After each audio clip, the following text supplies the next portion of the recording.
here, girl. I know you think it's a game, but it is absolutely not, okay? This is the energy supplement from Just Move Supplements. That's right. It's damn near all gone, girl. And that's because I had to get that energy up so I can complete the workout, so I can give y'all this body, this transformation, get into it, okay? And I'm done working out now, so that's why we're moving on to the protein shake. Oh yes, it's already in there, girl. It's already made right here. This is the mixture of the banana pudding, the chocolate cake, and the buttercream cupcake. And you really want to be fancy, you can go ahead and add that blueberry muffin if that's what you want to do, girl. But for me, it's these three right here, okay? You put that with some almond milk, you mix it all up in honey, okay? Your muscles have gained life, new energy, agility.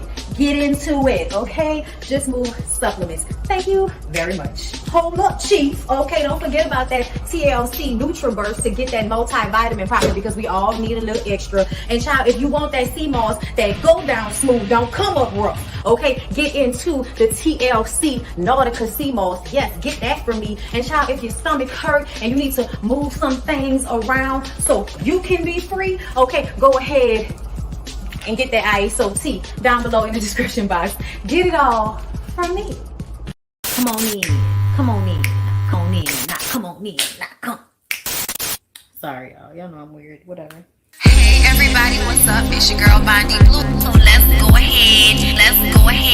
Hey everybody, what's up? It's your girl BondyBlue. Okay, follow me on Instagram and let's get into the video, right?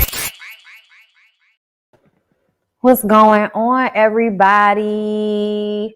What's happening on this good Monday? Okay, it is the week of Christmas, child, and I still don't have a Christmas tree. First time, and I don't know like how long. I think this might be the first time ever that I did not have a Christmas tree, y'all. And I ain't gonna lie, I'm low-key feeling a way about it. But I'm gonna let it go. Even though I'm feeling away. You know what I'm saying?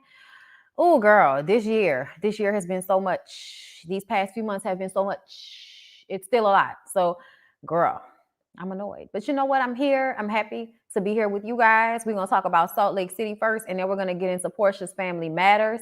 Can somebody do me a favor before we even get into this? In the Discord, can y'all post? Because I know y'all have probably seen it. Somebody already posted this long-ass message that was posted on Reality Chat that Porsha put up. I know there's like a whole bunch of other tweets or responses from Dennis' daddy, maybe from, whoever else. If y'all have seen those posts, put those in the Discord for me so I can talk about them once we get to Porsha's Family Matters, because I feel like we need to talk about the fact that everybody's unfollowing each other, right? I heard that, what they said, child? I think they said that Porsha and Lauren have unfollowed Dennis. Dennis has unfollowed Simon and Porsha, I believe. So it's a lot of mess going on, Something that Dennis must have put out there, must have said, triggered this long ass paragraph of how great of a mother Porsha is. So y'all make sure that if y'all have seen those things, to post them in the Discord and let me know when you do, so that I can go back to those, because I could not find the rest of them on Instagram, at least not in enough time. But yes, we're here. What's going on, girl? What's going on? Let's see what's going on in the chat. All right, what's going on? Simply Sally, thank you so much for coming through. Candace Pollard, Visual Taste. Thank you, Shay B, for becoming a member. Thank you so much. I hope all my members and Patreons are enjoying the Love and Marriage Huntsville lives that are only for us, okay? Don't forget, I'm going to get back with y'all about Porsha's book, and then we're going to talk about what other book, because I done got Will book, because I think I won't read Will book, child. We're going to see. Y'all know I have been reading them to you guys. So y'all make sure y'all go and check out the readings I've already done of Porsha's book. And, get ready for me to come back with more. Okay. Hey, Tiffany, how you doing? Thank you, Saki, for coming through to moderate. My other moderators in the house, thank y'all so much. Tawanda, Quasia, Christian, Purely Terry, Empress Fantasy, Greta, Ranting with Ricardo, Nat Lee, Robin, Diggs, Madison, Peyton, James. Hi, everyone. I didn't see Porsha's fam. I guess the long SLC episode made my DVR bump it. I thought they skipped the week. They did not, girl. Ugly feet, screaming auntie, more meditation, and dentist work at Peyton James. That's what you missed. Girl, we gonna get into it. We gonna get into it. Yeah. But first, we need to get into the Real Housewives of Salt Lake City because the Real Housewives of Salt Lake City has been doing a lot, girl. They've been doing a lot. If you're not watching, then you should probably get into it. Mm. Child, when I tell y'all, I've been making these lattes and I was all bucked up because the frother was frothing and now the frother is not frothing enough. And I'm like, what is the problem? I'm annoyed. But anyway, sorry, y'all. In my life. Okay. Okay, come on. So let's go ahead and pop on into Salt Lake City. We ready? We ready? Let's do it. So y'all, Jenny once again talks to Meredith about Dewey wanting her to have another kid through a sister wife. Okay. I feel like how many times are we going to have this conversation? How many times are we going to talk about this, Jenny? Is this all you have? Because if this is all you have, you might as well hang it up, girl. You're either going to give that man another child, you're going to get a sister wife, or you're going to tell him he can have one or divorce. Like, you're going to figure it out, but I want you to hurry up and figure it out instead of coming to us with this bullshit every time we're talking to you. It's the same thing over and over again, okay? They discussed Jenny throwing a pho dinner party or luncheon, whatever, so that she can give everybody a little information on Vietnamese cuisine. Okay, child, a old girl loves her some Vietnamese cuisine. Okay, so I was here for the pho of it all. Lisa says that she thinks once Lisa got there, because it was Lisa, Jenny, and Meredith at the beginning of the episode, drinking, talking, and having a nice little time together. Okay. And Lisa says that she thinks the pho party is great because a lot of their friendships are pho. And I'm just like, pho and pho are not the same thing. I understand they sound the same. They're not the same. Pho and pho or pho, okay?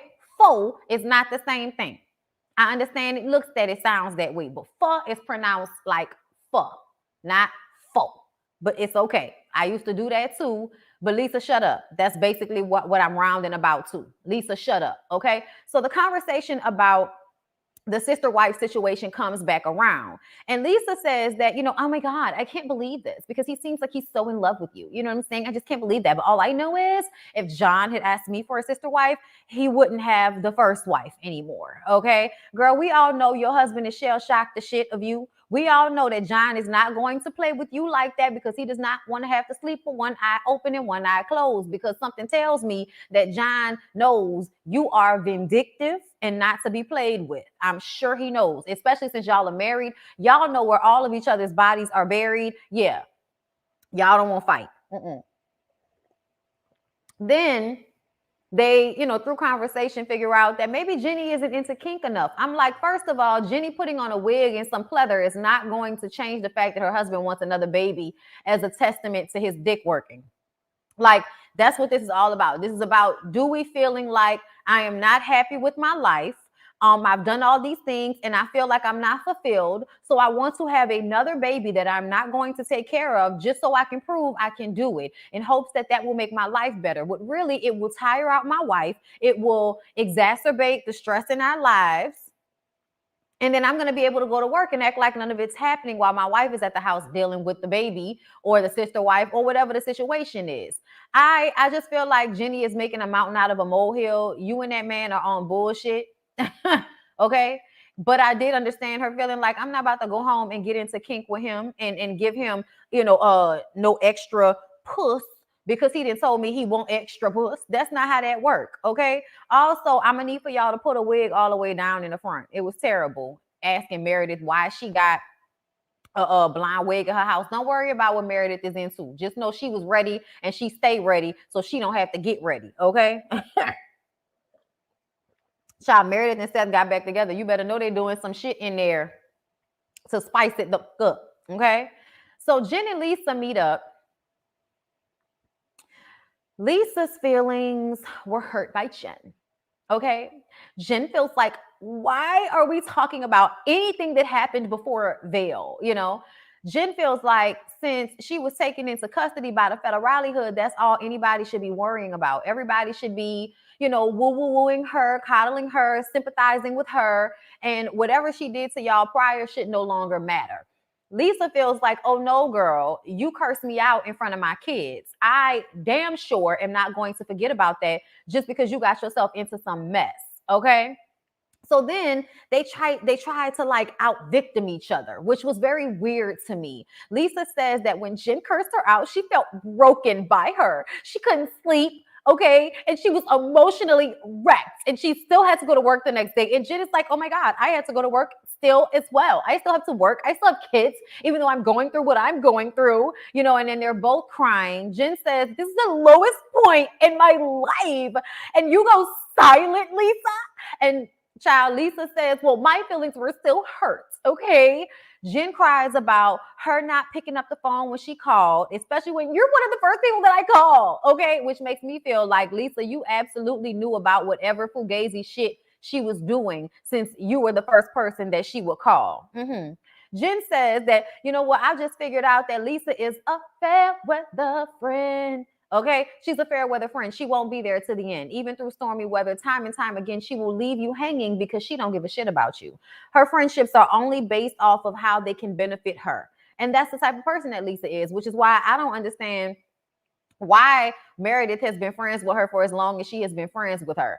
I feel like they probably did not spend that much time together before the show. Like, yeah, they were friends, they spent time together, but it's not the same thing as we're taping, for months at a time together, seeing each other every other day. And the way Lisa's a fucking soul suck, y'all. Lisa's a succubus of energy. Like, she always wants people to do what she wants to do. Then she gets into like this teenage girl thing where she just ignores what everybody says and she's going off and she's screaming and howling. She's manic. She's a nervous, like, oh, you're not going to do this to me. You're not going to. It's like, white lady, calm down. Like, please. I know you have something in your purse for this. I know you have something in your purse for this. Okay. Pull it out. Pop a pill. Do what you got to do. Okay. Oh Lord. At the end of the day, I think Jen and Lisa are going to outfake each other. They're not real friends. They are honestly one and the same, two sides of the same coin, if you will. Okay. So moving on from there, Heather talks to her brother. You guys, I got so emotional when I was watching this scene. Heather meets with her brother. Apparently, when Heather decided that she no longer wanted to be a part of the Mormon church, she told everybody she couldn't do it anymore, but she never talked to them about like how stressful it was for her or what she was going through or what led her to that place, because she did not want to be the reason why anybody else that's a part of the church, specifically in her family, decided that they didn't want to do it anymore. She didn't want to be the reason for that because she holds a lot of guilt. She just felt, I think that she got to a point where it's like, I'm not going to continue to live my life being unhappy. Like, I'm just not going to do that. And I believe she felt like I don't have to because I did it. I made decisions for a man. I did that. And that did not work for me because he still left me. And I still wasn't happy even before his ass left me. And Heather knows that. And I feel like she's vocalized that before. But a lot of them were in this religion and doing what they were told because of their father's influence. So once Heather was the first person to say, no, I don't want to do this anymore, then her brother decided that he didn't want to be a part of the Mormon religion anymore either after he did a little bit more research, right? So once Heather stepped away, he starts to Google things and he finds out that one of the leaders of the church married a 14-year-old. So he says, I realized that I raised my children in a cult and honestly, basically was a bad parent by doing so. And that's extremely hard for him to deal with, but it's like, yeah, you may have been a bad parent, but you were also parented in a bad way. I think the fact that your mind opened up and you let that go and moved on and did your own research and came to that conclusion on your own, I think that that's the best thing that you could have done for yourself. And Heather still feels all of this guilt, but Heather, don't feel bad. I understand that you wish you could be a good Mormon and still live your life the way you want to, but that's not how any of this works. You guys, I just finished having this conversation with a friend of mine last night because, we both are involved in the church in one way or another. My friend, he actually like performs and sings at different churches all over the place, right? And just recently, he was a part of my church that I grew up in, and that ended. I honestly think he's meant for bigger things and he needs to be able to move around. He doesn't need to be glued down to one church like that. But the reason, we started talking about how they're trying so hard to get the youth, trying to get the ones of us who are adults now, who were younger and involved in the church when we were teenagers. They're trying to get us involved again. And a lot of us, we come and we do things, but we don't stay. We don't come every Sunday. We're not a part of it the way our parents or the elder women, who are still, shout out to Miss Erica, shout out to Miss Mary, you know what I'm saying? A lot of them are still in the church like that, the way they were for us when we were growing up, but we're not there to be there for anybody else, which is messed up. But I think that we have just come to the conclusion that we're not in that same mind frame. We're not in that. It's not practical anymore for us. We can't listen a lot of times to the things that are being said in the church because they do not reflect how we feel. And after a while, it starts to feel like I'm doing this for the community, but not for the religion that's involved. Like, especially with my church is big on community. A lot of us grew up together. A lot of us love each other. And we are involved in this church because of each other. But there's a difference when your church is Catholic. Your church is owned by other people. It's not owned by the people that's in the church that put all of this effort and all this work into the church. It's owned by the Catholic Church. Okay? So there is no progression. There's not going to be any progression. Like, it's not going to change. Y'all are not going to put a pastor up there that has a wife and kids when really that's who should be in charge of the church. The deacon that has been there for 30 years, that has been there when our main pastor was there and he passed away, our main priest, his shoes were very hard to fill. And since then, they've been trying to do that, but that's harder to do. And it's because the Catholic Church, y'all don't want men who have wives to be in charge of your church, but that's who should be in charge of the church. Y'all don't want women to be in charge of the church, but that's who should be in charge of the church, because those are the people that show up. Those are the people that are there. Those are the people that are doing the job. But y'all don't want those people in charge of the church because it's Catholic and this is the way y'all want it. No women, no men with kids and wives. Okay? So now y'all have stunted. Y'all have nowhere to go from here because nobody wants to live a life like that. Not really. And now, especially growing up in the Catholic Church, if you are a grown-ass man and you're not having sex with anybody, all of us adults are looking at you like we have to suspect you of things until you prove otherwise. We would much rather find out that you're secretly, stashing women up in the church, not stashing them, but, sleeping with women in the church. We would rather hear that than hear nothing at all. And then 20, 30 years down the line, there's a fucking lawsuit because somebody said you touched their child. You know what I'm saying? So I feel like a lot of things about church in general need to change in order for people to still be a part of it, because now the world has changed. 2021 is not breeding the same adults that the 80s, the 70s, or even honestly, not even that time. I'm not going to say like, because the 60s, 70s, 80s, y'all know, because by the time we get into the 90s, all of y'all are grown now who were born in the 90s. Y'all are not the same kids as we were being born in the 80s, or the kids that were born in the 70s, and so on and so forth. So I feel like, it's a tough place to be in because y'all don't want to grow, but then y'all are mad. Like, y'all are older and y'all want to keep control of the church the way it used to be, but then y'all want young people to be involved. Well, young people are not going to be involved if they don't have a say. You see what I'm saying? So, child, it's a deep conversation. It's a very deep conversation about people feeling the community and feeling the attachment to their churches or to their, congregations, whatever, and feeling like they can't be themselves or be happy in that space. So there's a guilt about not being there, but then there's also like, I'm not going to live my life like that because y'all, I love my church, y'all. And there are probably people right now who are watching me that go to my church. Y'all know I love y'all. And I love showing up and I be in it when I'm there. But there are things that when I hear it, my mind instantly goes through, you know what I'm saying? That this doesn't make sense because of this. And why are you telling me that I need to think like, I'm sorry, y'all, but a lot of what I have learned about religion is to teach people to be docile so that they can worship somebody else. They call it God and they say that it's God and you believe it's God, but essentially it turns out to be other things.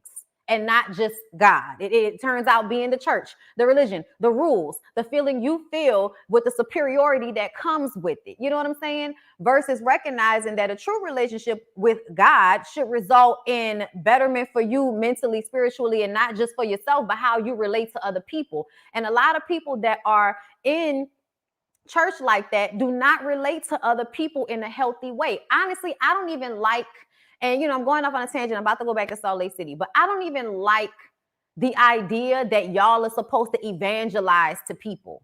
I don't like that. I'm sorry. But the older I get, and I say this because I feel like I've thought about these things a lot as I've been growing up, because y'all know I'm a thinker, especially when it comes to theology, religion, and how you feel about God and everything.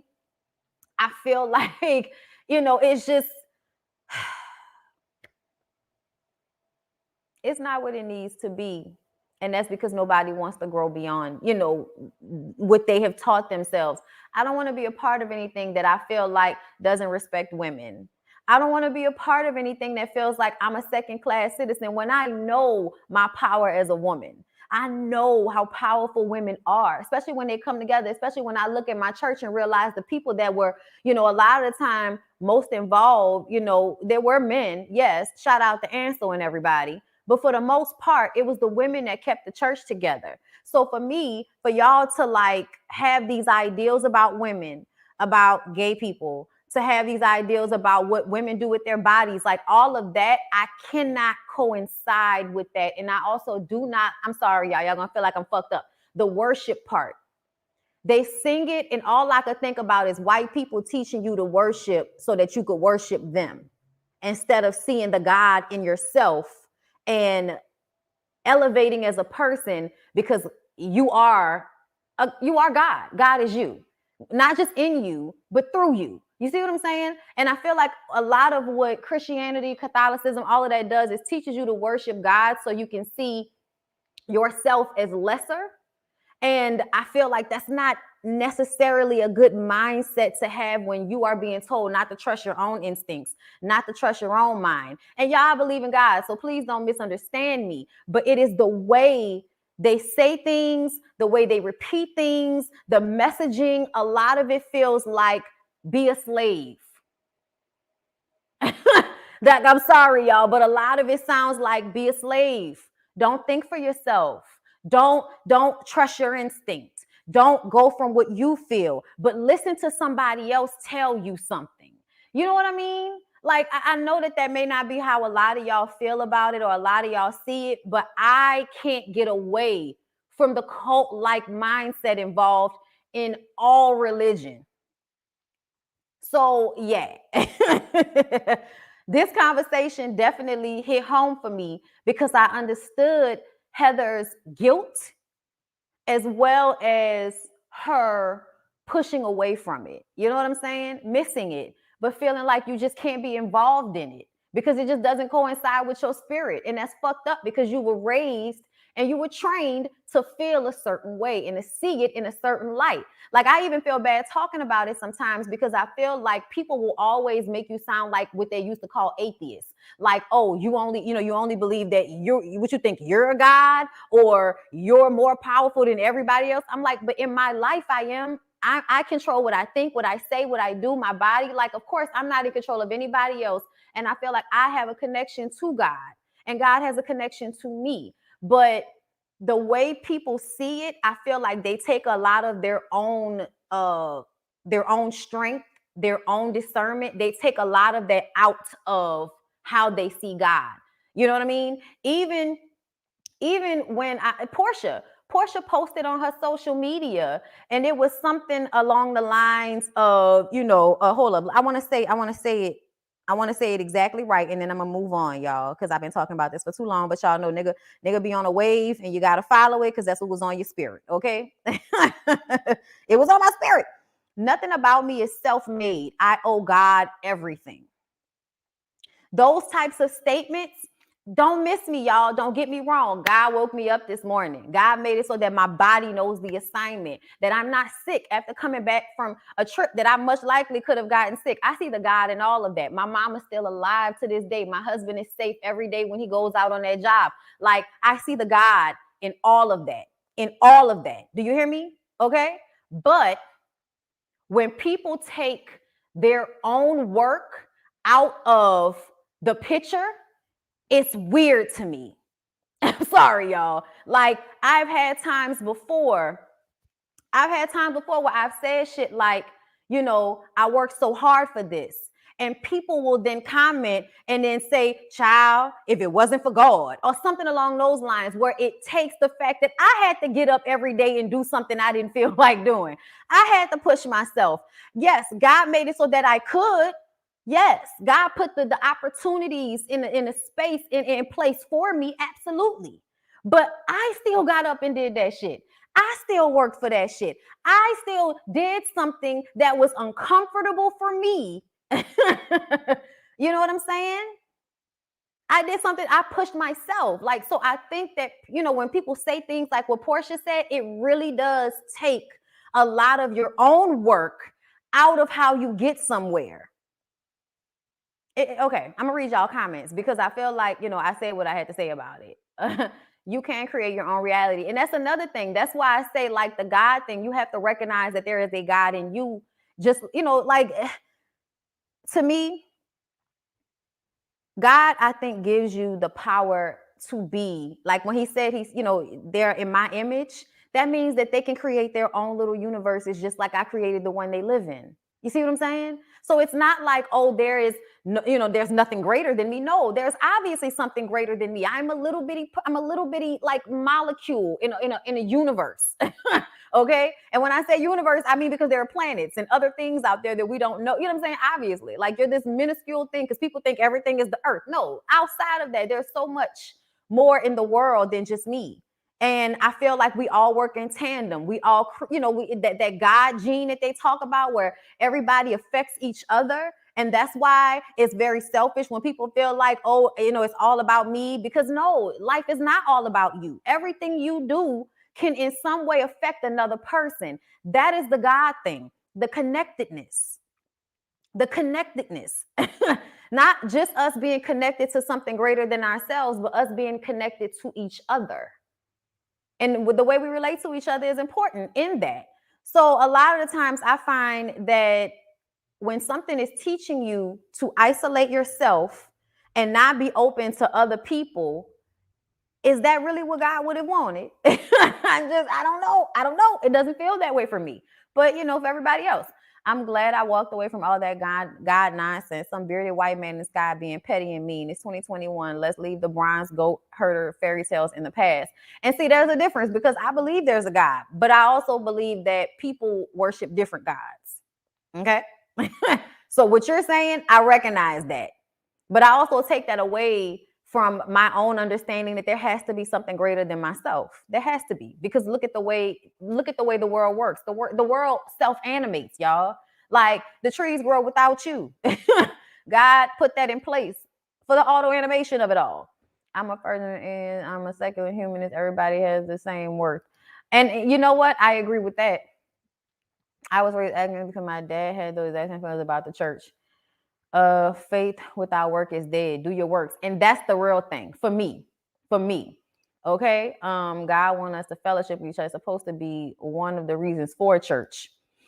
The elders not only refuse to answer our questions about church history and dogma, but they also won't acknowledge our very real church hurt. And that's across all denominations. That is a word.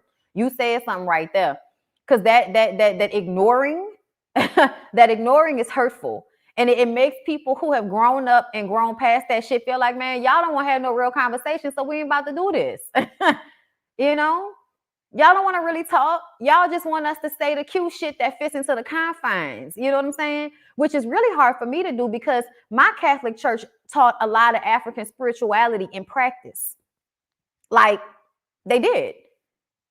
They still do. It's in the aesthetic, but it's not in the practice. And I feel like religion or Christian, I mean, whatever your spirituality is, it needs to have some type of practicality to help you deal with things. And I feel like that is what is missing from a lot of Christianity, is because all they do is tell you to pray. It's like, okay, so what beyond that? I can pray. We can all pray, but we got to do other shit too. You know what I'm saying? And that needs to be a part of the conversation. This is my personal opinion. My therapist has led me down a better path than the church. I mean, because you need to understand yourself. Gave the church by such man. How can I be wrong if he created us all? Child questions. The church is so full of gay members who contribute to the bills of the church being paid as well as share their talents, but people still judge, and the straight people have the drama. Huh? Oh, thank you, Taylor. I appreciate that. I can already tell the feds are coming for Mary next. Ain't they though? They need to be. I believe in religion, but not church. I feel like religion and church are the same thing. I feel like spirituality is different. Christianity can't be the only religion that got something right, especially when it isn't the oldest. I think elders just believe, they don't question. So some don't always know how to answer. And that's ridiculous to me because all of them have felt victim to sin. All of them in their young age lived their lives, did shit they wanted to do, was sneaky. They did all of the bad things. All of them. I don't care what they're talking about. Nobody's living their entire life without indulging in the world they live in. Nobody. If they telling you that, I feel like they lying. I can see why church ideologies were so useful for slavery, low self-esteem and confusion and cognitive dissonance. Absolutely. And that's all I can think of a lot of the times, you guys. As entertaining as she is, Mary should leave the show while she can because sooner or later her skeletons will come out. The hypocrisy of it all. Didn't Heather say the same for their Mormon religion? You never question a religion. Yeah, that's why I said that, y'all. That's what prompted this conversation is how Heather feels about Mormonism is really similar to how I feel about Catholicism. I don't view my church as a cult in that way. Because I do feel like we were allowed to think for ourselves, but I feel like that can only go so far because this is what it is. You see what I'm saying? Yeah, you can think for yourself, but that just also means you can think not to come back when you feel like it no longer connects with you because they're still going to keep telling you the same stories. But anyway, moving away from that, Jen and her family pray on the last day of Ramadan. She and Coach talk. He wants them to downsize their home so that they can afford to pay her lawyer's fees. And now she feels bad because she's called, all of the poor family members to come and, rely on her. And now she has to downsize and rely on her family members to help her pay for lawyer's fees. You should feel bad because you got yourself and them into this situation.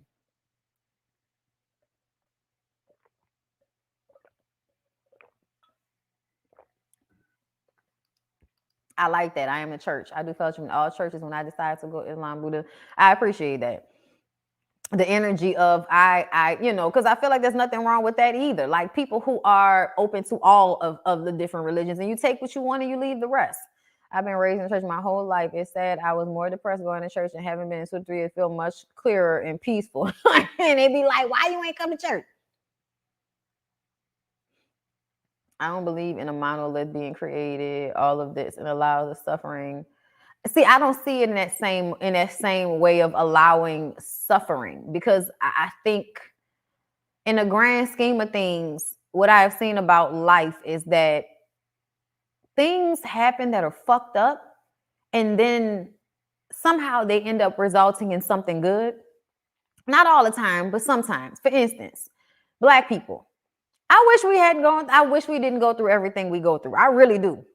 But I also feel like we are so fucking special. And I don't know whether that's because pressure builds diamonds or because we were already special and y'all wanted to beat us down for it. But either way, like our ability to be as special and I don't know, as in tuned as we are to things that move people, whether it's dance or music or, what I'm saying? Like Black people just instinctually, I feel like just dig so much deeper into everything when it comes to like positive expression, like food and, our food is better. Our music is better. We dance better. We probably fuck better for some of y'all. You know what I'm saying? Like there are a lot of things about us that it's like, like just it's a special thing about us. And I sometimes wonder if a lot of our pain has something to do with how we are seen in that way.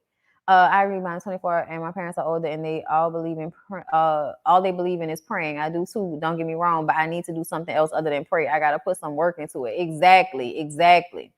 That's why I say it needs to be practice involved and not just pray. That's not enough, especially for people who feel like well, I could be doing more, like myself. You know what I'm saying? Black church is way too long. Get there. See, listen, y'all know I grew up in a Catholic church, which is a Black Catholic church. Yeah, you're gonna get out in an hour and a half, 2 hours, but the music is what you came for. You know what I'm saying? In a way, you know what I'm saying? Like the voices are still the voices. People are still talking to you the way that, it's a difference. That's why I say, like, growing up in a Catholic, Black Catholic church is different. It's real different, girl. But what do y'all think about Coach Shaw asking Jen to downsize? What y'all think about that? Because I feel like, yeah, y'all should have been doing that. But that also makes me look at him like, what is your responsibility in this situation? Can you tell me? What is your responsibility in this situation, Coach Shaw? Because I need to understand it. Okay? Anyway, y'all, moving on from there, they were having money issues already. Exactly. That's why I feel like it's annoying to me that he's talking to her now about downsizing. Where was this conversation beforehand? Yeah, Coach Shaw trying to act like he ain't know nothing, he had nothing to do with it, and she just no. Yeah, I'm starting to not like Coach Shaw because I feel like, what are you doing? Because this is your wife, this is your family. What the fuck are you doing? Muslim man, head of household, your wife is out here doing all of this, and you just like, I think it's time for us to downsize now. Like, what is your responsibility in this? Where have you been? Right, she was making all of that money and he never asked where it came from. Exactly. And I know he's not supposed to throw his wife under the bus on camera. I got that. But something about just the way they're handling it is irking my spirit, because I feel like Coach Shaw is fake as fuck. I don't even feel like you really want to be with Jen. I feel like you got another woman somewhere or something, but you feel like you are not really here. But now you want to show up and do all of this. Okay, let's pray and let's downsize shit. Where have you been, Coach Shaw? Where have you been? So y'all, moving on. Lisa wants to work out things with Whitney, and I don't know why. I don't know why Lisa continues to try to work things out with Whitney so that she can then turn around and blame Whitney for everything. Okay? So they go into a huge crater, which is a never-ending body of water. It's warm to 96 degrees year-round. That just sounds really cool. But either way, Whitney is nervous. She's worried for her safety. She may end up dead because y'all know they love to threaten to kill her in bodies of water. So they had fun. It looked really cool. It looked like something I might want to do when I go to child, if I ever go to Utah, because I'm not gonna say I won't, because that looked real cool. And they look like they have a lot of like good ski slopes, maybe good spas and retreat places, you know what I'm saying? But anyway, so after they finish having fun, they sit down and get into Mary and her church chief, because both of them had talked to Cameron. And Lisa seems that she's upset at the fact that Whitney went and talked to Cameron, I guess behind her back, but you kept throwing Cameron out there, and I don't understand why she would go and talk to Cameron. You don't? After you just sat here and told everybody about everything that Cameron has told you without wanting to get into specifics. Yet Whitney has been a part of the church. Whitney got the phone number from y'all mutual friend, who not on here no more, Angie, okay? And she talked to him herself and got tea herself. I wish y'all would just be real and say whatever the hell Cameron told y'all. Y'all are really working on my nerves.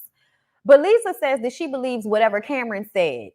And I'm like, so if you believe whatever Cameron said, like, why are you upset with Whitney for wanting to understand what's going on, especially since she has been a part of Mary's church, has given money to Mary's church? Don't you think that she should want to know information like if Mary is out here frauding the fuck out of people, considering the fact that she didn't wrote checks for Mary's church?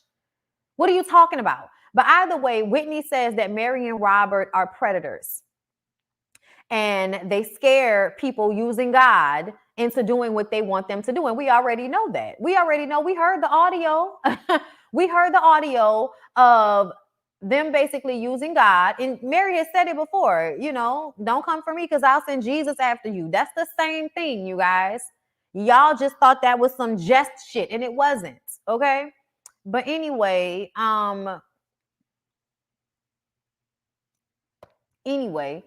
Mary said Jen messed with the wrong one. They bring that up because it's like, well, I mean, Mary did say that Jen messed with her, which is why she is going through all of these legal battles. I'm like, no, she's going through those legal battles because her dumbass got on reality TV while doing them and flossing and pissing people off, as if somebody wasn't going to want to do a deep dive, or, you know what I'm saying? Like, you just never know who's watching when you're on a nationally syndicated Bravo reality show. You don't know how many people can't fucking stand you and will try to find something on you now that they see you on television flossing like you got it like that when they know you got it out of their pockets.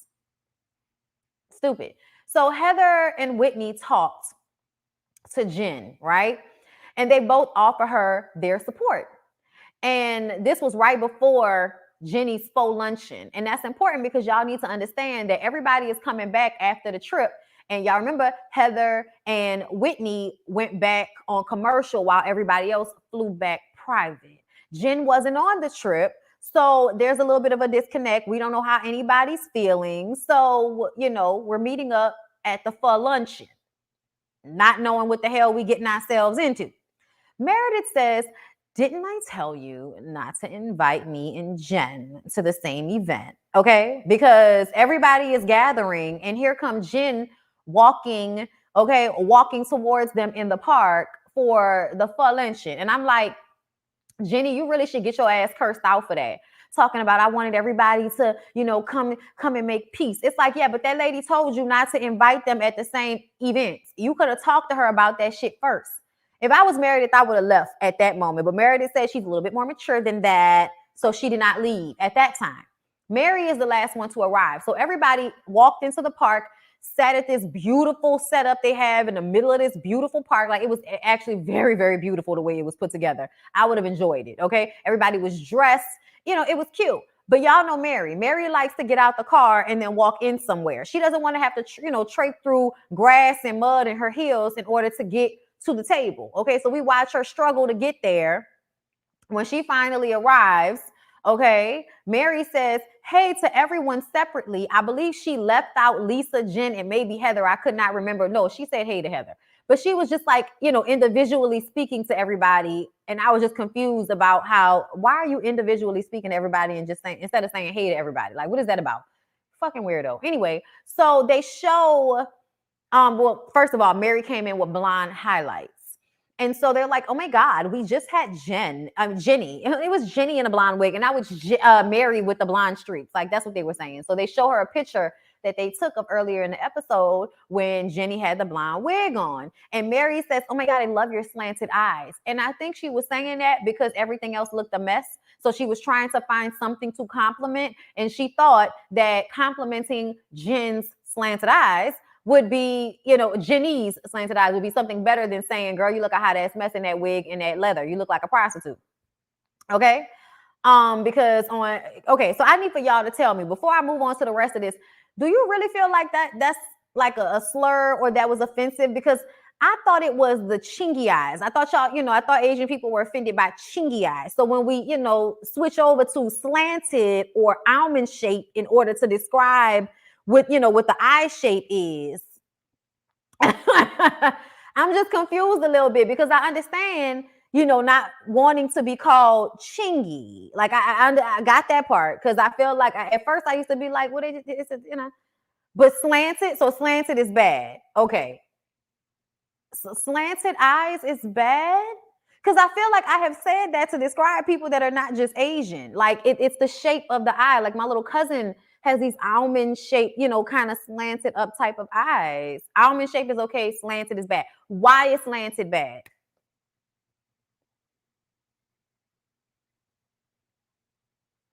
It's the same thing. Your jaw drop. I need to understand why it's the same. Anything referring to Asians' eyes are bad, in my opinion. Okay. Okay. Okay. I'm going to let it go because I don't want to tell people what to be offended by. But I feel like, how is that any different from the way people describe Black people's skin tone? Like, how is that any, like, describing the shape of, I can understand the chingy part. I can understand I want to be called Oriental, all that shit. But if we're talking about the shape of someone's eyes, it does slant up. So I'm trying to understand, like, okay, if I have a wide nose, then I have a wide nose. But that's black people. But what I'm saying, right, because it's okay to offend black. It's okay to describe black people and our skin tone. You know, it's okay to slanted implies crooked. No, it just means slanted. I don't know it. I mean, how can an eye be crooked? Y'all, I'm really trying to understand. Um, it would be like saying a black person, I like your frizzy or poofy. Well, they do that. I mean, they do that and they pet us. But I honestly feel like somebody having, big hair, you can call it big hair, but like, I just kind of feel like sometimes things are descriptive and people want to view them as negative. I'll say almond, but at the end of the day, like, I low-key kind of feel like, do y'all care when y'all offend us? Because a lot of times it feels like nobody gives a fuck when they offend black people. But we have to like not be descriptive about other people's things. So black people can have slanted eyes, but Asian people can't. That's what I was saying. Cause I was like, I have said that black people have slanted eyes too. I mean, the truth of the comment, a race is a crazy period for all races. Yeah, but see, how is that racist though? Like to be describing the shape of something is what I'm saying. It'd be different if y'all were tying it to like something historical, like the Chingy comment. Like that's tied to, you know what I'm saying? That's tied to something that's considered offensive versus describing something and then people automatically saying that it's negative because it's descriptive and we're not supposed to be describing something. Like, I don't know. I just kind of feel like it's a little weird. Right. We call it, to me, shifty sounds fucked up because shifty means like, I got to worry about you. People just have to be aware of negative connotations, but that's hard to do unless you literally learn about it. I took hella communication classes, it's difficult to explain. Yeah, no, I understand what you mean. Right. Tyson Beckford. But no, I mean, not even just him, but y'all, I don't know if y'all have paid attention, but there are different ethnicities of people that have the same facial features. There are Mexicans, Asians, and Africans that all have the same type of almond-shaped eyes. And it's not really indicative to a ethnicity exactly because there are people who look just alike and they have different ethnicities. So that's why when I say it's descriptive, and I understand how certain words are, scrutinized, some other words I feel like are just descriptive and y'all are just trying to like, which is fine. It's offensive to them. I know that's fine. I'm just trying to understand it. That's all. That's all. Ransom Ricardo, you do have almond-shaped eyes, okay? So that's why I was just trying to understand why slanted, like that specific word, because if I'm viewing almond and slanted as the same thing in my mind, I'm trying to understand why one word is fucked up and the other one is not. Because I understand how when you say certain things and you can link it to historical context, like for the longest I had no idea that midget was offensive until Little People explained on Little People Atlanta, okay? That show, they explained how, well, that's because we were only called midgets in sideshows and all of that type of shit. You know what I'm saying? Or in, kind of like a zoo-like thing, versus just calling somebody a little person. So I was like, okay, I get that. That is tied to a negative like theme for little people to be called a midget. Got you. Not gonna say that anymore. Even though that was hard because I used to just like saying that word. Not because I thought it offended people, but just because of the DG thing. I don't know. Don't worry about me. I'm black with Asian features, wouldn't like slanted to describe my own words for me. Okay, that's fine. And I wish somebody would explain to me why the word slanted is offensive. Because like I said, I don't see slanted and crooked as the same thing. Because I'm like, how can an eye be crooked? I can have a lazy eye. People tell me I have a lazy eye. I know I have one. I've just accepted it. It's not that big of a deal. That's why I have lashes. Right. But if somebody, Right. If somebody was like, "Oh, I like your big nose." Right. It would be like, "Girl, what the fuck are you talking about?" But yeah, no, I'm not saying that I'm going to continue to call them, slanted eyes or whatever. I'm just trying to understand like why one word is more fucked up than the other when they in general mean the same thing. My eyes are slanted a little higher than yeah. So that's all. That's all.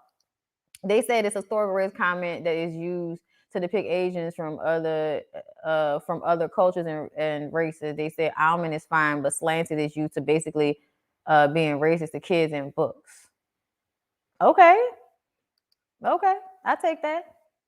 I mean, we know how much white people love creating racist, storybooks about people. So I won't argue with you about it. I'm just trying to, I was just trying to understand. It's based in eugenics and white supremacy. Racist whites use other people's physical traits as a reason to claim non-white people are inferior to them. Right. And so they use things that we as black people may not perceive as negative as a way to like, basically say something bad. We get you. Okay, we got it. We got it. Which is so funny to me because I'm like, fucking white people. Mary gonna be apologizing the whole season. She said that shit with like, I love your like, girl. Why are you saying it like that? I really don't feel like. I'm gonna tell y'all. It's two things. I feel like she was trying to be shady because it was like, let me comment on something positively instead of saying she look a mess. I don't think she realized that the comment was offensive because I feel like she doesn't have any self-awareness. And if I didn't know it was offensive, then her ignorant ass definitely didn't. Was used to describe Asian features in times of war like back. Okay. Okay, got you. So because it was used to describe them in books or in in writing as, like a negative. Got you. Got you, got you, got you. Okay. Mary thinks she's so clever. I love that the lady she hired to organize didn't laugh at her jokes. Too funny. Too funny.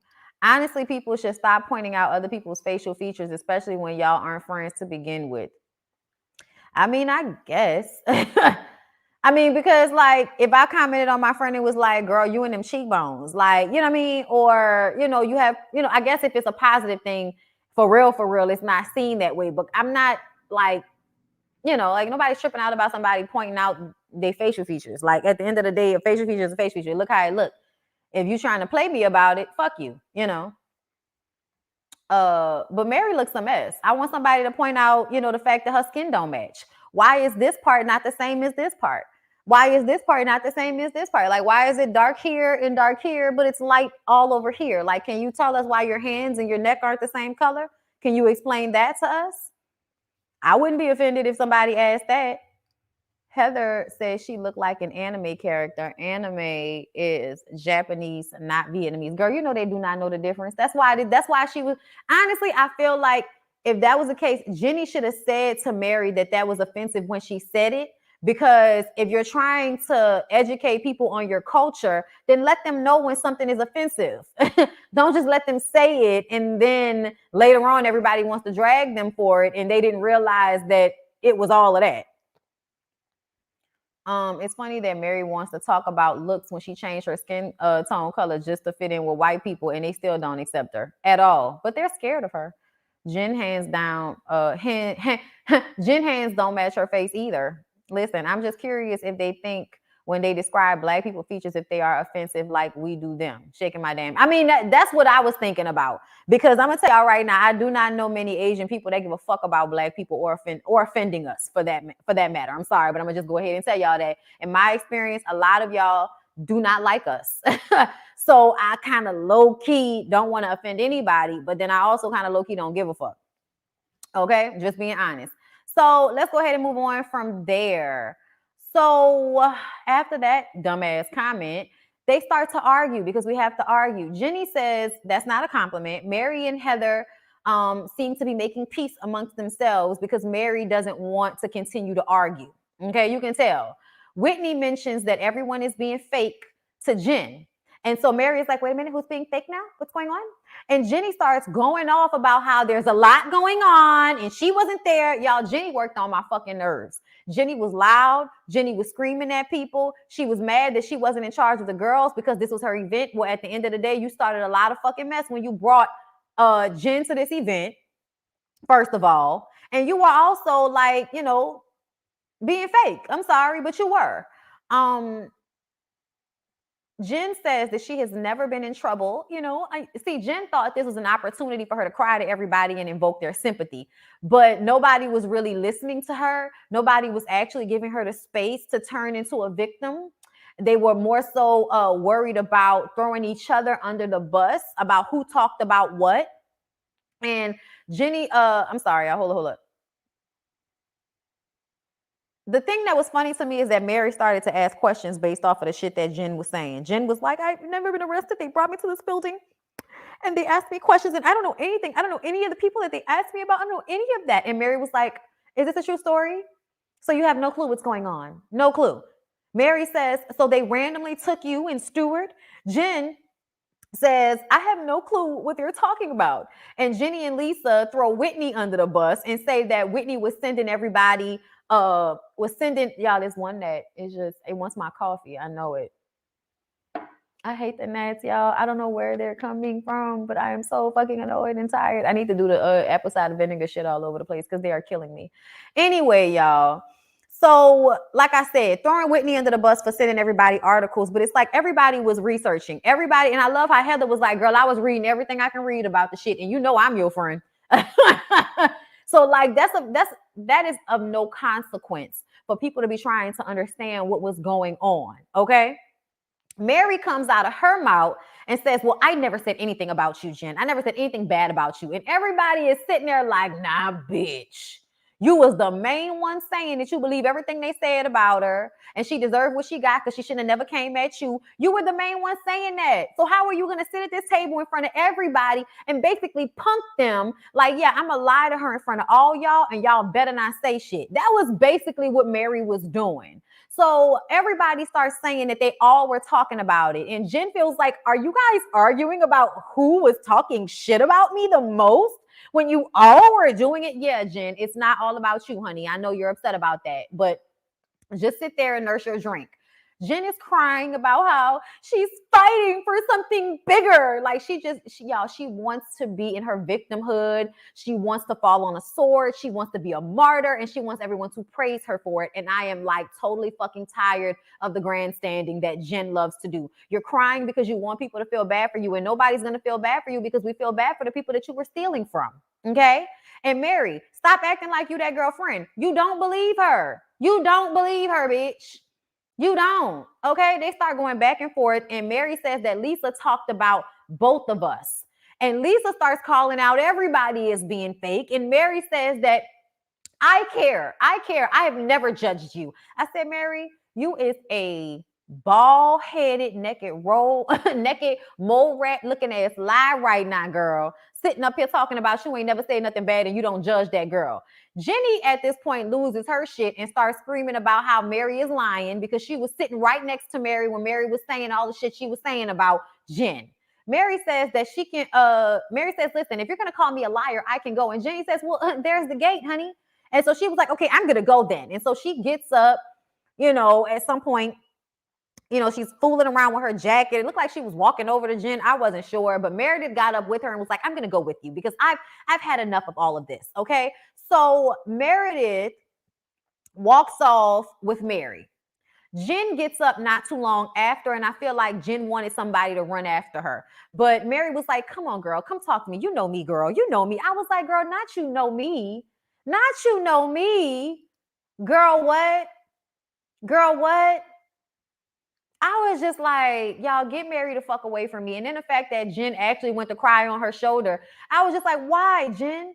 Jen, you know that this lady is not to be trusted and that lady really don't like you. Oh my God. So Meredith comes back to the table and says that they were wrong for like attacking Jen. I was like, who the fuck attacked Jen? Meredith, what are you talking about? And Meredith, why are you just standing there like you don't know that Mary is lying? I was trying to understand what the hell Meredith was going through in this moment.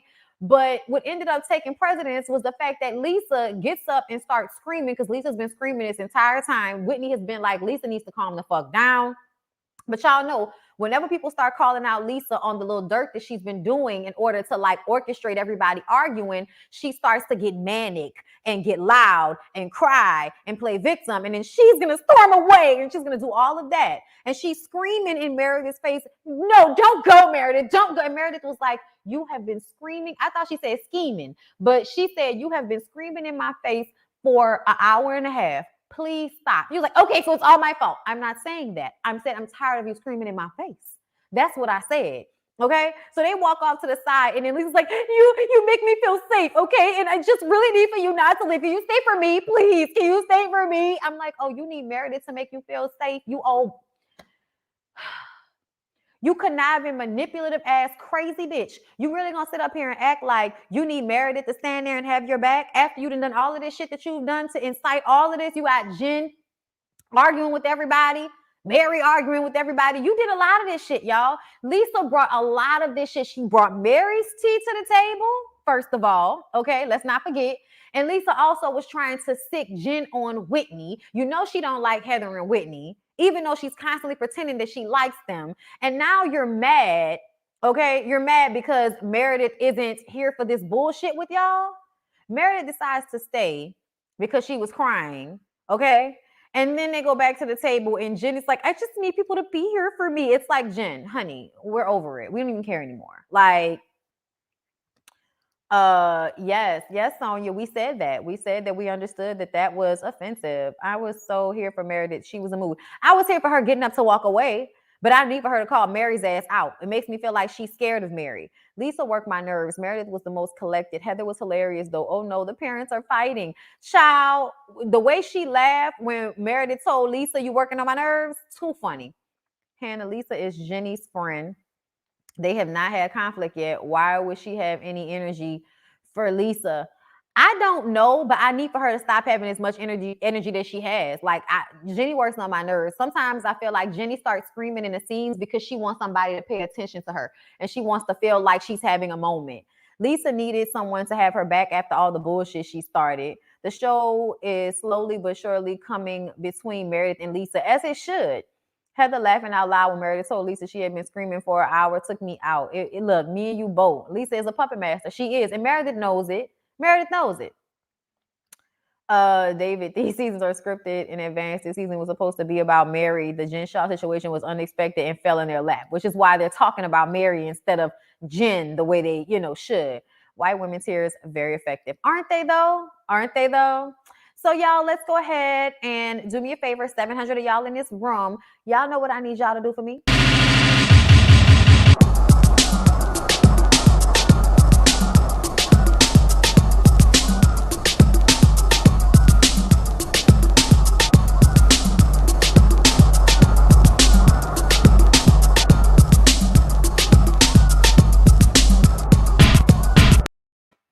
Okay, listen.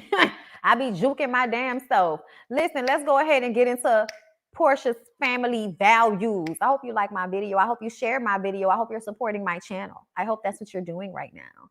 Okay, because this is work. It's work, and I work hard to entertain you people. So can you please do me a favor and like my video, share it, support me, subscribe if you have not. Okay. It's greatly appreciated. Okay. You just stay for me, girl. Listen. Working on my fucking nerves. Anyway, y'all, let's go ahead and get into Porsha's family values, okay? Ooh, child, that was a huge jump. Seemed like a lot of y'all just got knocked out my life. But let's go ahead and get into Porsha. Oh, y'all left, child. I don't know. But let's go ahead and get into Porsha's family values. So, y'all, Lauren, hold up. Did y'all send me the stuff in the Discord? Let me see. Y'all did not. I don't think y'all did. Oh, no. Y'all did. Y'all did. Somebody sent this to me. Thank you, Nola. Thank you, Nola. Okay. So let's go ahead and pull it up then before we get into that. Let's go ahead and pull it up. Because y'all know that's what I want to do. I want to pull it up. I want to pull it up. I'm going to get my mind out the gutter. It'll happen. I'm sorry. Okay, so let's go through these. Thank you so much, my Discord people. All right. I appreciate you so much, Nola, for sharing. Okay. Thank you. Let's go ahead. All right. So, girl, what it says here. Hold on, let me zoom. Can I zoom? Can I zoom in a little bit for y'all? Let me see. Did it do it? Yeah, it made it a little bigger for y'all. It says, "Hey loves, now you all." Oh wait, I'm gonna do it in Porsche voice. "Hey loves, now you all know by now I don't address too much of what's happening on the show because I'd rather you just enjoy what is meant for entertainment. But because of future low life accusations made by Dennis of me on the show, future, so something that hasn't happened yet." I want to make it known that yes, my daughter is in Mexico with me as she is majority of the time when I travel as a single mom. But as you can imagine, after, hold up, after the first dinner, I saw just how crazy it was going to be and chose to keep her off camera while I was there working on the show. However, we stayed an extra week in Mexico, and as a family, we, my fiance and I, blended and enjoyed the rest of our vacation. We are blended, looking at this bitch. I'm a damn good mother, and I always have my baby girl close no matter what. She is my world and my purpose. And for anyone to raise a question against that, shame on you and whoever raised you. Okay, I'm done. Good night. Please, guys, keep talking, keep tweeting. The show is doing well, and I'm glad you are all entertained. Listen, okay, somebody said, okay, now everything but the single mom part. Your baby daddy a millionaire, and so is your fiance. She said, I literally have no idea how much he makes. Pretty sure it's not millions. What millionaire doesn't pay child support, only daycare, and buys fake Rolexes? Girl, you know, I thought she was talking about Dennis' daddy at first. I thought she was talking about Dennis' daddy at first because, girl, Dennis' daddy is the one that we know for a fact doesn't have $1 million. And the way you was checking off boxes with Dennis, it is very surprising to me that you are now saying all he does is buy fake Rolexes and pay for daycare, because wasn't he paying for shit for you at the beginning of this trip? Wasn't he buying you bags? I'm just saying. Wonderful mother. He's just mad, girl. I'm going through the same thing, shaking my head. Keep going, sir. And she replied, we got this. Just make sure you stand up for yourself. You are nobody's baby mama or victim. Be strong and fair. Porsha, go to hell. Porsha, go to hell. Look, Tamika D. Mowry with the eye roll emoji. Hey, a scene I just shot with Dennis about a week ago. It was awful. I don't know if they will air it or not, but I have to put my foot down when it comes to attacking me, a single mom. I feel like Porsha is grandstanding, and I want her to stop. I feel like Porsha is trying to make herself out to be a victim, and I want her to stop because it's annoying to me. Like, please fucking stop. You're not a victim, my good girl. Okay, hold up. What's this? Okay. So I don't know why you sent me this. Okay, this second one still ain't got my shit. Okay. Yeah, Dennis was saying he still hasn't gotten his shit that Simon said he was supposed to get. Okay, Simon said a lot of shit. Simon was supposed to talk about Dennis bringing a date to the trip, and it seems as if he did not. Okay, it seems as if he did not. So Simon then posted this, y'all. Dennis' daddy also had to post something in cursive for y'all viewing pleasure. So let me pull that up for y'all. Okay. All right. Hold up. We're zooming. Okay, he says when a Black woman is confident and forceful, she is being assertive, not controlling. There is a difference. Let's uplift and encourage our daughters to be great by being understood as assertive rather than controlling. And then he says in the caption, I have 2 daughters and a bonus daughter, Pilar, currently being raised and positioned to do great things in life. We take their foundation very seriously. I am very proud of the way we are raising them to one day be strong Black women and equip them with fuckboy radar to detect and avoid. Let's start discussing how do we support our little girls and grown women. We want to obviously break the cycle of behavior that destroys their confidence level. They are our future. Simon, I don't know who wrote this for you, but get out of my face. Get out of my facial with this foolishness, okay? I believe the children are our future. Thank you. Teach them well and let them lead the way. Show them all the beauty they possess inside. Give them a sense, pride to make it easier. Let the children's laughter remind us how we used to be. I decided long ago never to walk in any one shadow. If I fail, if I succeed. I'm sorry. Yo, Simon, Dennis Daddy is on bullshit. Porsha is on bullshit. Everybody over there is on bullshit. Thank you, Just Jonda, for the super chat. So now Dennis is low budget. What about when she was telling her mother about his money making her legs open wider? Okay, Peace Juice, Just Jonda, that's exactly what I was saying, girl. That's how I feel, girl. Thank you for that super chat. This shit is absolutely getting messier and messier. Simon should just stop talking about daughters. His history shows rampant disrespect for other men's daughters, particularly the ones he has married and or knocked up. Okay, I know that's right. Because we see fuckboy in you, Dennis Daddy. We see fuckboy in you. We see fuckboy in Dennis. Okay? And we see Porsha and her pick me thirsty family members, Storm and Auntie what's the auntie name, y'all? Hold up. Auntie Darlene. Auntie Darlene Storm. Okay. Oh, pick me thirsty for attention ass ladies. Y'all wrong for this. Okay. To me, though, it's funny to me how Porsha's mama side of the family, I think, perfectly depicts the thirst. It's a lot of thirst. The show has only made me love Dennis, Londi, and Lauren, and the rest of the Williams side of the family. Girl, we could just be different on that because I don't really see it for Dennis like that, to tell you the truth. He's funny. I like him, like, you know, as a person, but when it comes to being like a man, yeah, you should probably handle yourself a little bit better than you do. Thank you, Kate. Lord. Kavan. Thank you for the super chat. As someone who likes Porsha, I hope Mama Gina bops some sense into her head because Porsha and her family are annoying the fuck out of me. I feel the same way. Okay? I feel the same way. Okay? Nigga said Simon is a fuck grandpa. I am done. I don't think I was going to like Aunt Liz, but after seeing the show, I am team. I like Aunt Liz too. I like Aunt Liz too. So y'all, let's get into it. So Lauren is tired of everybody talking about that damn robe. And I just want to tell y'all that Versace is playing in y'all face with them fucking towel robes. Okay. I see y'all paying $550 to $600 for a Versace robe, and it's towel print. I mean, it's towel fabric. It's not Egyptian cotton. It's not like no soft microfiber. It's, you know, it's towel material, like of a regular towel that you would dry your ass with, and y'all fighting over it all because Versace put some big ass loud tacky print on it. Y'all gonna stop being ignorant like this. Y'all are really going to, you know, it makes me feel, why?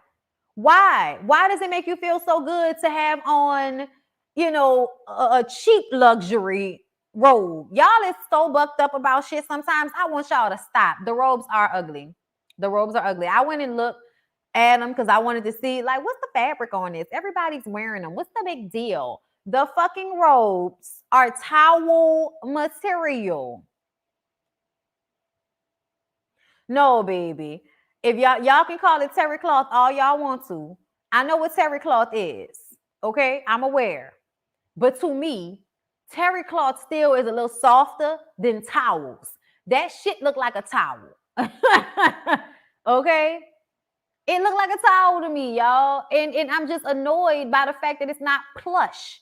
Because I'm expecting it to be plush and not a towel that they have sewn into a robe, which is basically what they have done. Right. It's not even Egyptian cotton. Regular 100% cotton. Regular ass towel cotton, y'all. And y'all going up, arguing, acting a fucking fool over them cheaply made, expensive ass robes. Okay, girl. Okay, girl. Whoo, Lord. Porsha apologizes for trying to toss out blame. According to Wikipedia, Porsha Diane Williams is an American child. Anyway, in the last few months, okay, hold up. Aunt Darlene, that's where we going next. I'm sorry. Okay. Aunt Darlene gives her intention, and she starts crying about her feet and how in the last few months, I have figured out who I really am. And for the first time, my feet are beautiful.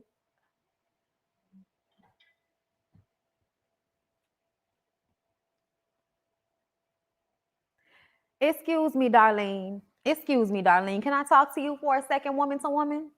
Ma'am, if you think for a second that anybody watching this show sees you for anything other than opportunistic, thirsty, and attention seeking, you're sadly mistaken, ma'am. Y'all are beautiful over there on Portia's mama's side of the family, but y'all are dense. And I'm sorry, because I know it's disrespectful. I'm sorry, but I have to call it how I see it. You acted a complete ass. And I can't believe that you sat up there and got all emotional about your fucking feet. About your feet. And then you're going to throw in on the back end your daughter not being, receptive to you. And your daughter is sitting up there like, girl, don't nobody have time for my mama with this bullshit. And Mama Gina like, why you don't go hug your mama? That's your mama. And it's because she know her mama on bullshit. That's why I'm not about to go and hug her, because I know she on bullshit right now trying to be seen. I know when she do it because I do it. And we about to out attention seek each other in this motherfucker, okay? Girl, if y'all don't get them people away from me with this, get these people away from me with this. Aunt Liz says, I don't know why I'm here at this point. I don't know why I'm here. That's not my family. I don't know none of these people that you call your family. And I need for somebody to explain to me why I am here. Because the only one I know is Lindy and Lauren Mammy. And I'm still not that. I don't really know them like that. And I was here to get to know them. So I'm trying to understand who the fuck family here. Because it ain't my family. It's not my family. And I honestly feel like Aunt Liz felt that way because the assistants were being messy. Specifically Dom. Did you need to mention the fucking robe to Porsha? You messy as shit. If you Lauren's best friend, then you know what's going on. You messy as shit. Mama Gina gets up to leave the table because of the smell of seafood. I said, Mama Gina, you never left the vestibule, ma'am. Storm takes the mic and starts talking about cultivating relationships. I was like, I don't know what any of this means. It just feels like you're looking for when she said she wants to cultivate relationships, I think this means she wants to get in contact with the people that have helped put Porsha on so that she can then get put on as well. That's what that sounds like to me. Or being on this show and having your titties out can, get some nice rich man sliding into your DMs, seeing you as the thirsty young woman you are so that they can present you with a lifestyle that you would like to pretend you can have. I mean, I'm just saying. They can present you with some rich nigga lifestyle so that they can fuck you and send you on your way. That's what it sounds like to me, but I'm going to let you be great, sis. Go ahead and find those relationships. Dennis points out, okay, once again, that Storm used to work in his restaurant. And I feel like, Dennis, you absolutely tried to fuck Storm. You can lie to your mammy, but you're not going to sit here and tell me in my face that you wasn't trying to fuck that girl. She your type. Okay, she is absolutely your type. Thank you, Steve, for the super chat. Hi, Bondy. Glad to catch you live. Keep doing your thing. Thank you, love. I absolutely will. I appreciate your super chat. So Dennis points out she didn't have any words for her mama, pouring her heart out to her a minute ago. So what relationships are you trying to cultivate? And I ain't gonna lie, Dennis, you were spot on with that. Call it what it is. Your mama is up there screaming and howling and being thirsty for love from you while you sitting up here talking about cultivating relationships with people you don't know. Girl, go to hell. So Dennis says the family is broken and it starts with Porsha. Dennis says that he's there to get to know Simon and to be supportive, but people need to be accountable. And he's talking about Porsha. Storm says, oh no, you the one that needs to be accountable. Storm, this wasn't your turn. This wasn't your turn. This was not your turn, girl. Anyway, Dennis says that he doesn't have time for this. And he gets up to walk away and Storm says, bye. And Dennis says, man, shut the fuck up. And I was just like, even though I agree, shut the fuck up. But Dennis, as a grown man, you didn't need to talk to her like that. You didn't even need to address her. And the fact that you're constantly going back and forth with her makes me feel like you probably did fuck her or you wanted to fuck her, but you feel guilty about your dealings with her as it pertains to the family and Porsha. So you're always doing this. I want to fight with you. Shut up. She's so young-minded, but we see it for what it is. When a grown man really does view a young woman as immature, he's not going to have many words for her. He's not even going to have much energy for her. And you are constantly speaking on how she used to work for you. And I feel like you want us to believe that you didn't try to fuck her. But Dennis, I'm telling you, baby, it don't matter what you say.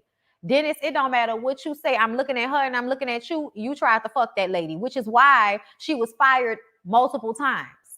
Because to be clear, you said you fired her, but then you rehired her. So why did you rehire her, Dennis? Because you wanted to fuck her or because you already were? Were y'all sharing dick? What happened? Let us know. But either way, something ain't right with the Storm and Dennis of it all. It's not. It's not. Why you got this much venom for that girl? We know she aggravating. We know she annoying. But you a grown ass man, and Porsha is the big annoying sitting at the table. So if anybody should be getting any venom from you, it damn sure shouldn't be anybody except for Porsha Williams, okay? Because that's the only person, the only adult person in this whole situation is actually, done something, okay? Or is the only person that you should be having any conversations with. Lauren tells him not to talk to Storm like that. Everybody felt like he went far when he told Storm to shut the fuck up. So Mama Gina tries to come back to defend him. I said, I thought you didn't like the smell of the seafood, Mama Gina. Why are you standing right here in the vestibule so you can come back and defend your grown ass son? And then the way Dennis told him, no, Mom, let's go. Up. You know what I'm saying? I'm sorry, y'all. I'm screaming y'all ear. But I needed y'all to hear how loud Dennis was when he told his mama to carry her ass on away from this table because he ain't got time for this shit. I'm going to just go ahead and say, Mama Gina, I think it's so funny that you let your son talk to you like that. Y'all, I'm gonna tell you why I think it's funny, because I think these relationships are so weird when mothers put their sons in these like my nigga, my old man, kind of roles in their lives, because you always trying to defend them like they're a child, but then you also allow for them to raise up on you and talk to you like they fucking you or something. Because the way he was yelling at his mom, and she just went ahead and walked away, even though I understood why he was yelling at her, because I don't need you to defend me right now, mama. You need to let this shit go.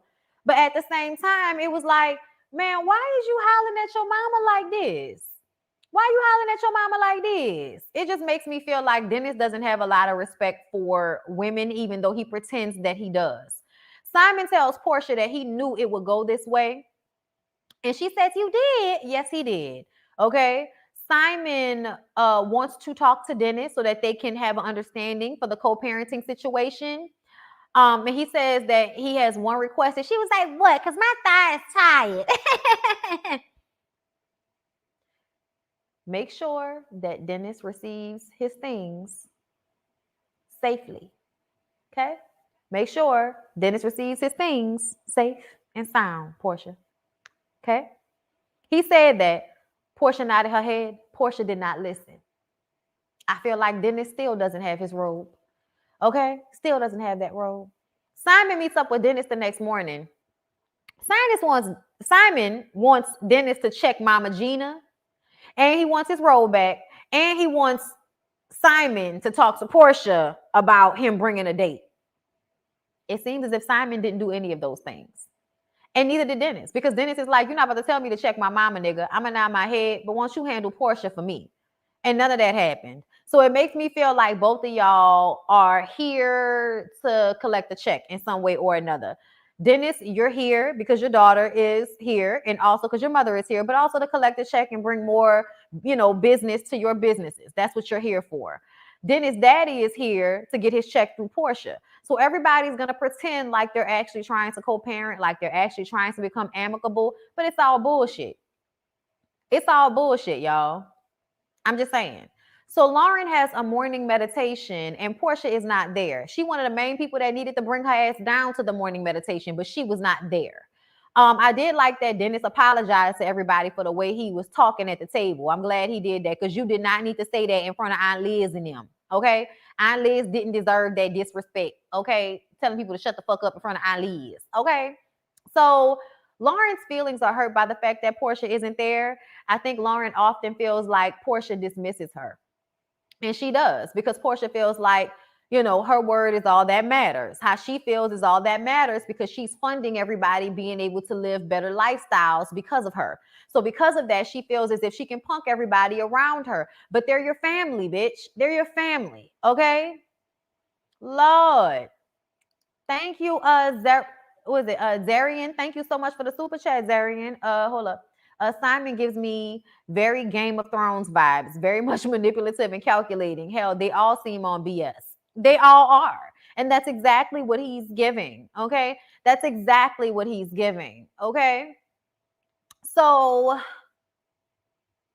Dennis talks about how he would really like for Lauren and them to include Mama Gina the next time they do a meditative situation, because this is really hard for her too. She feels very attached to the family, and now with Simon coming into the picture, it's like everything broke apart very quickly. And that's been hard for her. I told y'all when Mama Gina's, was at that table at that barbecue, it sounded like she wanted she wanted Dennis and Porsha to be together. Even though she don't really see it for Porsha, which I think is hilarious. But that's why I think that her standpoint of wanting them to be together is because that's her grandchild's mama, and also because she sees the benefit in Dennis and Porsha being together as a family unit and what that does for the business. And we all know that Dennis' mama Gina cares about that business. Okay, so after that, they all go on like a meditative situation in a cave, which was really cool. Healing properties, all of that shit. And everybody, once again, gets an opportunity to go around the table and express how they're feeling. All right. And y'all, here we go again with Aunt Darlene taking this opportunity to do the most, screaming about how, my daughter, she just really doesn't, she doesn't know how to receive love. And I just feel like she's never really hugged me. She never really hugged me. And then her mama go, somebody send the little girl over there, and the little girl go over there. And before she can even get her hands around her mama, all they did was bump titties. Jesus! Jesus! Jesus!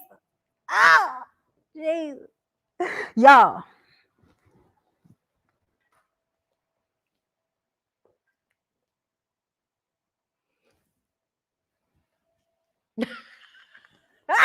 When I tell y'all, it'd have been like, Darlene, please get up off the floor. Darlene, please. Auntie Darlene, please get up off the floor, please. Because when I tell y'all, she would have slid on the floor by herself. She would have slid on the floor by herself. I don't know why they caught her. I don't know why they saved her from hitting the floor, but they should have let her slide down to the pavement all by herself without helping her crazy ass up. Because you out here just trying to get attention, screaming Jesus because your daughter barely hugged you, girl. She still didn't give you a full hug because you screamed right before she, could really connect. Girl, get this lady away from me. Y'all, I got to go to the bathroom right quick. I'm about to put y'all on a break for 30 seconds, okay? A minute. And I'm going to come right back and we're going to finish this shit. But I got to go to the bathroom now that I done slid down to the floor.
Okay, so we're back. All right, y'all. So after Aunt Darlene finished losing her shit, everybody goes down the line. And Aunt Liz actually give us something real. Aunt Liz talks about letting go of the ghost of the civil rights movement and just how growing up in the civil rights movement, I'm laughing at y'all comments, growing up in the civil rights movement, she saw a lot of things, a lot of death. She thought that it was normal for a 9-year-old girl to be getting arrested. You know what I'm saying? Y'all was really out here arresting 9-year-old girls in the civil rights movement. Like, I really feel like y'all, I hope all y'all people rest well in hell. I hope y'all do. Anyway, y'all, so then Mama Gina wants forgiveness. She wants them to forgive her for the way she acts, just like she wants to give forgiveness to Porsha and whoever else needs it. Okay, Dennis wants to put he and Pilar first. And to me, that was passive aggressively telling Porsha, this is not going to be about you anymore. Okay? This is not going to be about you. It's about me and Pilar. So Porsha said she didn't really have much to say, but she wanted to have a conversation with Mama Gina eventually, but she's not ready to have that conversation right now. And I'm just like, Porsha, then what the fuck you bringing it up for if you're not ready to have a conversation about it? It was just very immature and passive aggressive to me. This is the moment. So have the moment. Instead of saying that you're not ready or you don't want to have that conversation right now. Then what are we doing here? Porsha? Okay. And basically, Porsha said that she is mad at Gina because Gina wasn't mad at Dennis when Dennis cheated on her during the pregnancy, and she feels like she should have been. I said, girl, fucking stop. You know that lady is not going to choose your side over her sons. Why do you think that that's supposed to? That's not how any of this works, Porsha. Yes, she could point out that Dennis was wrong. She could feel a way about it, but y'all are not married. You rushed into the relationship. You got pregnant before you had even been with him for a fucking year. His mom probably feels like you the one that wanted to rush and have a baby for a man that wasn't ready to settle down with you. I'm not about to be that mad at my son for being a person that he was before he got with you and who you knew he was. I'm not. So I understand where Mama Gina is coming from with that. And I think Porsha's expectation is fucking ridiculous. You can tell that everybody around you, including your mama, is a yes man to you at this point in your life. If you think that Gina was supposed to take your side over her sons, you done lost your damn mind. And y'all know I don't even like Mama Gina like that because I don't like the way she coddles Dennis' ass. But you cannot expect that lady to take your side over her sons. Girl, what are you talking about? Thank you, Adrian, for the super chat. Dennis is Gina's emotional husband, just like Martell is Marlene's. And anyone can get that cheap AliExpress robe for $29.95. Okay, get it. Thank you, Maxwell Media, for the super chat. I am so entertained. I love you, Mindy. Keep doing you. Thank you. I be needing to hear that sometimes, y'all. So thank you. Moving on from there, Aunt Liz. Thank you, Aunt Liz. Aunt Liz gives the mic to Lauren because she saw Lauren's feet curling, okay, trying not to say how she feels. And Lauren resents Porsha because Porsha treats her like shit. Like, let's call a thing, Porsha. Let's call a thing a thing. You want Lauren to do what everybody else in your life has done, which is just listen to what you say, don't argue, don't express when they have an issue with you because you're perfect and you can do no wrong. And when people say things like that, you'll be like, no. But the truth of the matter is, whenever Lauren tried to express how she felt, you turned it around on her. You did that in the confessional. Lauren says, I didn't feel valued working for Porsha. Porsha turns around and says that Lauren was going through a hard time in her life. Like it was just the place that she was in her life versus you not treating her well as your sister and somebody who was working with you and for you. Okay? And then Porsha said that I don't know why she felt the need to knock me down to empower herself, but okay, Lauren. Really, Porsha? Is that really what you heard from Lauren? That she needed to knock you down in order to feel empowered? Your refusal to even accept that she has an issue with you, your refusal to accept that you may have played a part in a breakdown of y'all's relationship infuriated me. I was like, she is the most patient person with you. She really is. She tries to be there for you no matter how fucked up you are. And you really gonna sit up here in that lady face and just dismiss how she felt? So at dinner later on that night, because Porsha pissed me off, Lauren tells Porsha and Dennis, Lauren tells Porsha, pulls her to the side to tell her that Dennis brought a date. Mama Gina is at the table, but Dennis is not at the table. So Mama Gina tells everybody else that Dennis is bringing a date. And everybody wants to know if Dennis is going to bring the date to the dinner, but we don't think that he will because it's the girl's birthday. So he was trying to kill two birds with one stone. And everybody feels like, why did you have to bring a woman to Porsha's situation? Y'all, I agree. I'm going to tell y'all. It was 3 days. It was 4 days. I'm sorry, 4 days.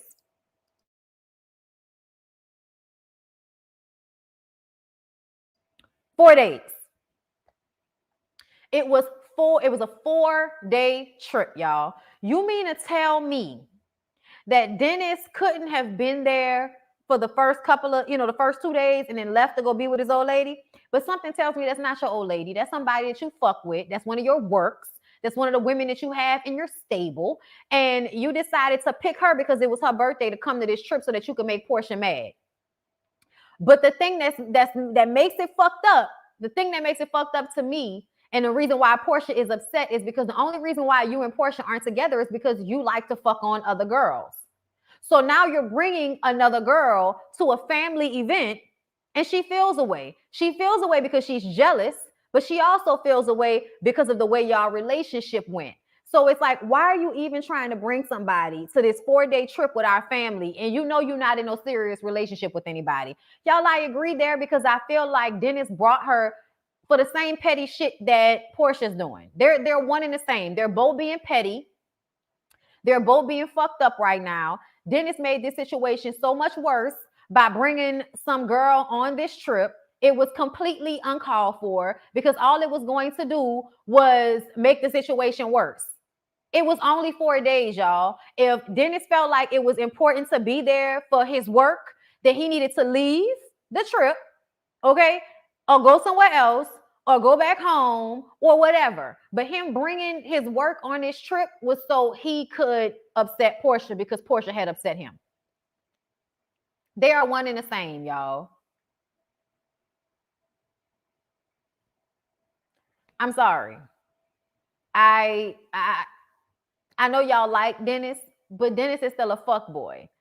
And if you were Porsha, you would not want your baby daddy to bring some random girl to a family trip just so he can prove he's not lonely, so he can push it in your face when your main issue with him is that he couldn't stop cheating on you. It is controlling. It is controlling. To me, it's all controlling. It's all stupid. It's all petty. It's all bullshit. But at the end of the day, a grown-ass man that's not trying to be a part of no bullshit would not bring his work on this trip. It's 4 days, y'all. It's not long enough for all that, if you ask me. Take a separate trip with this girl. But you're not even, if he was really in a serious relationship with a girl, I would feel differently. If he really had a girlfriend that he wanted to bring on this trip because we co-parenting, then I would feel totally different, y'all. I really would. But to me, he's being just as petty as she is. So if you're going to sit on this show and watch this show and talk about how petty and fucked up Porsha is for the whole Simon situation, then you also need to be able to see that Dennis is not anybody's fucking angel. He's not anybody's victim. He's just as petty and fucked up as Porsha is. Because you can buy another robe, nigga.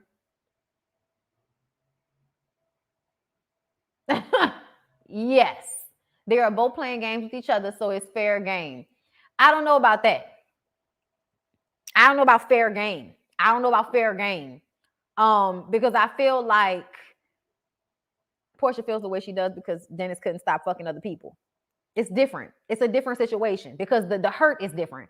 I'm not saying I'm on her side, but I also understand why she didn't want anybody there. Now, for her to then move on and be bothered by it and then start shit with his mom, you started shit with his mama because you was mad at him, but you didn't want to throw that energy towards him. Make it make sense for me.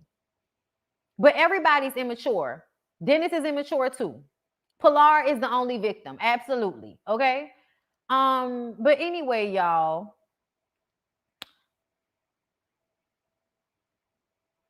Simon didn't tell her, did he? Can anybody talk about the fact that Simon allowed for Porsha to get blindsided with that information when he knew it ahead of time?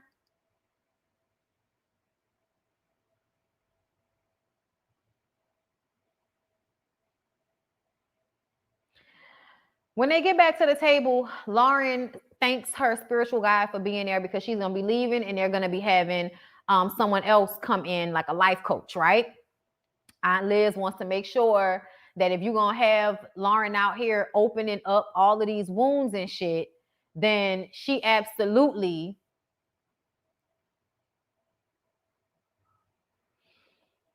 y'all we'll argue in a second, but I'm sorry. Y'all are wrong. This is not a regular trip. This is a show. He shouldn't have brought anybody. He should have just left. Sorry, y'all. We just gonna have to argue about this because at the end of the day, Dennis inflamed the already fucked up situation for work.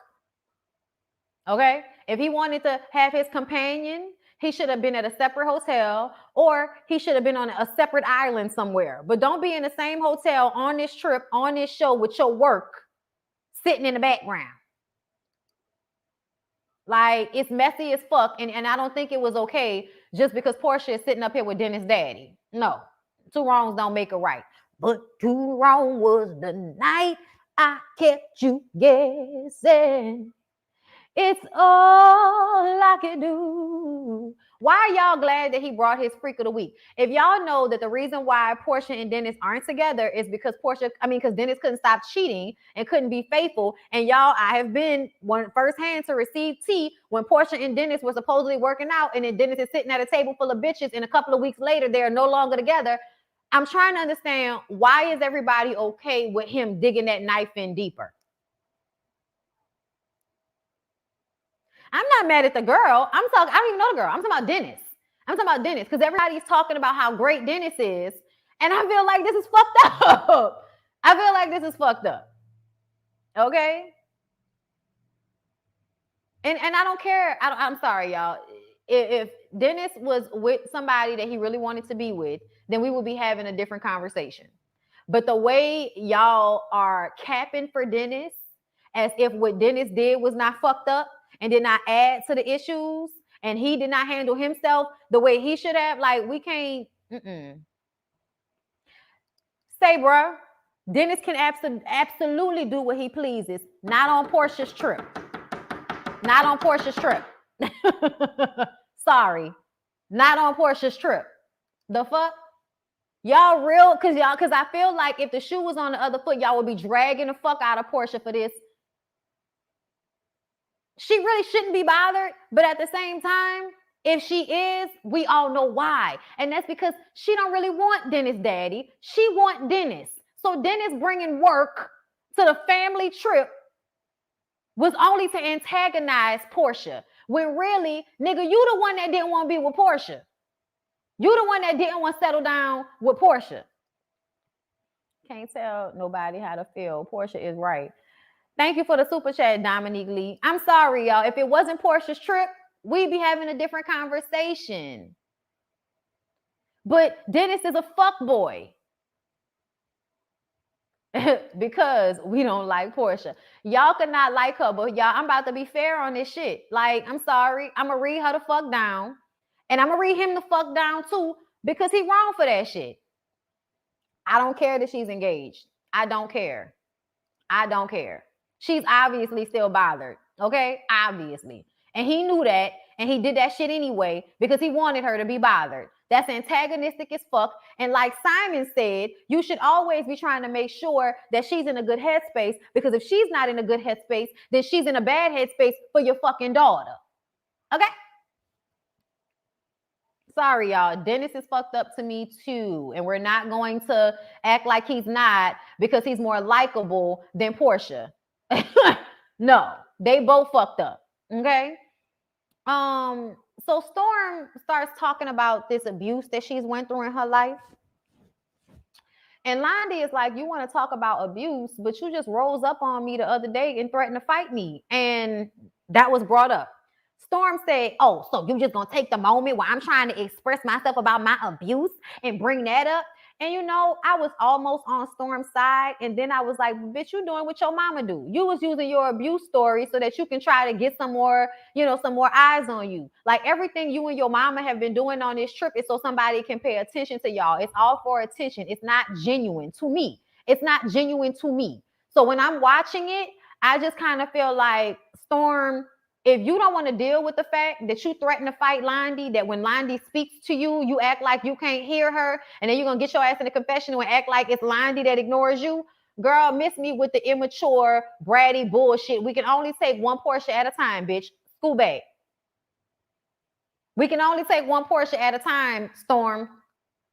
And in this moment, like Lauren, the assistant, said, how are you going to cry about your ass being kicked when you're threatening to kick somebody's ass?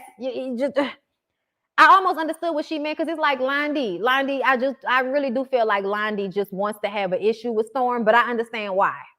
Because she aggravating as fuck.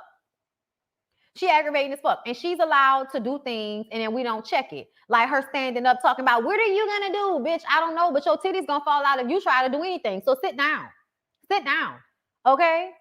Then Porsha starts defending Storm, talking about Londi interrupted her. Like, Londi is like, I've been getting interrupted the whole time I've been fucking talking. And now you want to sit up here and talk about somebody being interrupted? Londi feels like Porsha's taking sides. Storm says, I don't know you and I don't want to get to know you. Immature as fuck. Londi starts talking. Storm interrupts her. Porsha says she interrupted Storm when she was discussing her abuse. Porsha, okay, if you want to back your dumbass little cousin, that's just your mini-me because you know she gonna back you and kiss your ass because she's very much a pick-me and a yes man to you because she wants to make sure that you can continue to help her get on, then okay. I'm fine with you being loyal to your family members because they want clout. I'm fine with that. I just want us to call a thing a thing. Call a thing a thing. Thank you, Antonio Davis, for the super chat. I think we all forget how we got here. If Dennis never cheated, there would be no Simon or no retreat. Yes, he could have waited and in it, even a fan of Porsha, but that is twisted. It twisted the knife. Thank you. I do think it twisted the knife. I'm sorry. It absolutely did. That's Bravo's trip. Nigga, Bravo, Porsha, same thing. Especially as it pertains to Dennis and Dennis' daddy. If there was no Porsha, there would be no Bravo. Porsha is the Bravo, okay? Sensibility Speaks, thank you so much for the super chat. Have you noticed Dennis and Martell being each other's amen corner on egg speaks volumes? I did not, because I don't follow either of them. But thank you for telling me that. He's a fuck boy. He's a fuck boy, and because Porsha is thirsty and delusional, everybody's going to act like him mistreating her is okay because she has Dennis' daddy over here. Girl, I guess Dennis' daddy ain't worth shit as far as I'm concerned. All he do is sit there and just look at people. That's all he do. I don't even know why he there. You can tell that her mom, Darlene, didn't discipline her growing up. It seems like something happened to her, and out of guilt, nobody checked Storm. You went deep. That might be it. Dennis was out of line going in on Storm that way. He was. I think he does that because he probably fucked with Storm or tried to. Porsha has become the way that Nene is in the way she likes to have a kiss ass around her. Absolutely. Yes, Sensibility Speaks. I noticed that Dennis and Martell comment on each other's posts too. Birds of a feather flock together. Do y'all better hear me when I tell y'all that people ain't shit? Storm, is just that Martell is not as likable anymore because he used to be. Just like everybody was talking about, he's Carlo's favorite. Okay. Storm reminds me of these entitled high school kids with a lot of mouth. Yes. Sometimes you have to fight fire with fire, and Porsha got fried. Yeah, no, I don't agree, Miss Terry, because in these circumstances with them co-parenting and the baby that's involved, fighting fire with fire, what was that for? What are we fighting fire with fire for? Why does Dennis what does Dennis bringing another woman do for the betterment of this situation? What does it do? Let me know. Everything is about Porsha and what's right for Porsha, and fuck everybody else that's not right. No, it's not. It's absolutely not. But at the same time, you know, as it pertains to Dennis doesn't move like that. Dennis has very much been doing whatever the fuck Dennis wants to do regardless of Porsha. That's why they're not together. I feel like it's on her if she decides to invite him. Like co-parent, you don't have to do trips together. I mean, I guess, you know. If it's on her, then it's all on her. Because y'all know we gotta put it on. We gotta make it about the woman in some way. Storm wants Porsha's life. Yes, she does. Like Dennis says, Stormy wants to be Porsha so bad. He was right. Nah, if Porsha wasn't plotting on her castmate's husband, we wouldn't be here.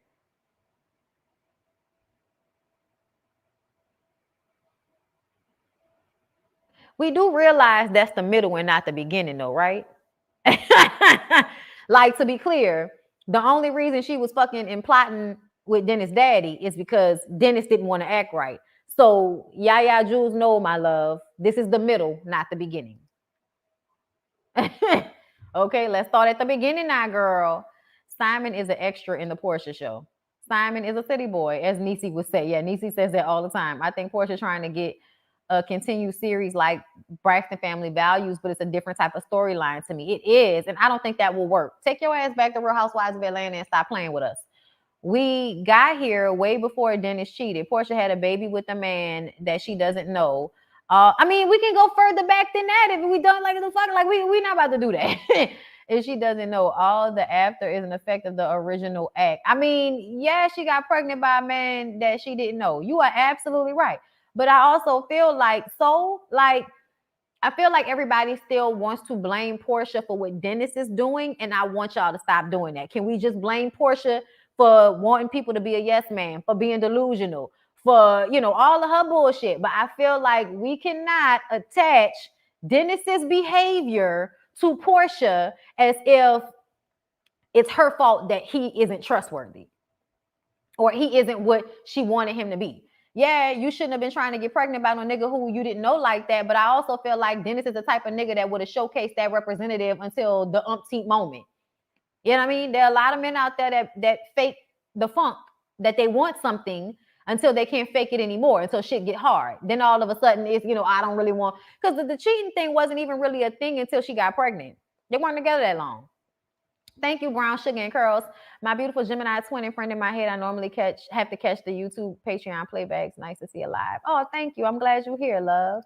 What you talking about, Deborah? Religion and having a family, a relationship with God is different. Yes, you have to understand the word of God for yourself. It is not legalistic. Building a relationship with God is different than just going to church. It is. Absolutely. Thank you, Lakeisha Tucson, for the super sticker. I appreciate you.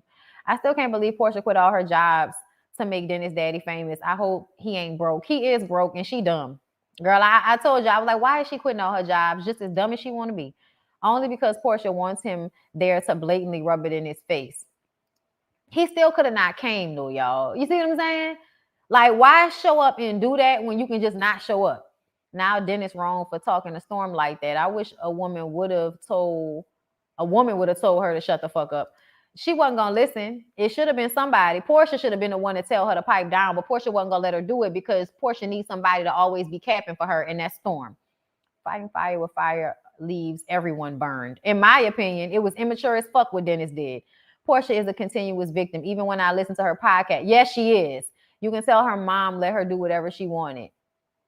Out of guilt for Porsha's daddy not being there. Absolutely. Absolutely. A lot of parents, when they, divorce and their child has to deal with, especially the mamas be trying to make up for their kids not having the life that they wanted them to have, especially when the daddies move on, marry other women, and create those family households with other people. They feel like they have to constantly try to, placate their children because they feel bad for their children. And what it really does is end up coddling them and making them out to be somebody that is constantly trying to make everything about her. Porsha stands, please no, Bondi isn't on her side. Bondi is on the side of right. So pipe down because she'll give her the business. I already did. I already did, y'all. And if y'all were Patreons and members, y'all will know when I read Porsha's, because I've been reading Porsha's book to my members and my Patreons, and we talk about it all the time. Porsha is in a constant state of repeating the same mistakes over and over again. And I cannot wait until next week when Lauren gets her ass together for not doing the work. You have not done the work. All of that. Oh, we did all of these hours in therapy. And where did they go? In one ear and out the other? Because y'all damn sure don't act like people who have been going to therapy and working on themselves. Child, if Porsha would actually look for men with high moral values instead of just money, Porsha would not be in this situation. I think Ty really liked her and valued her. I don't think that Porsha knows what high moral values look like when you think about her dad. Porsha's dad presented himself like somebody with high moral value, but in actuality moved through life like somebody who didn't have any moral value. You lock your kids in rooms and in cars, and you bring them when you cheat on your wife, mentally and emotionally abusive, probably an alcoholic, but always grandstanding and using, the grandfather's legacy as a way to not be the dog ass nigga that you really are, basically. So I feel like Porsha has a hard time knowing what a good man looks like because I don't think she's really ever seen one. No disrespect. Simon's sitting around looking like he's taking too much blood pressure medication. He just be sitting there like this.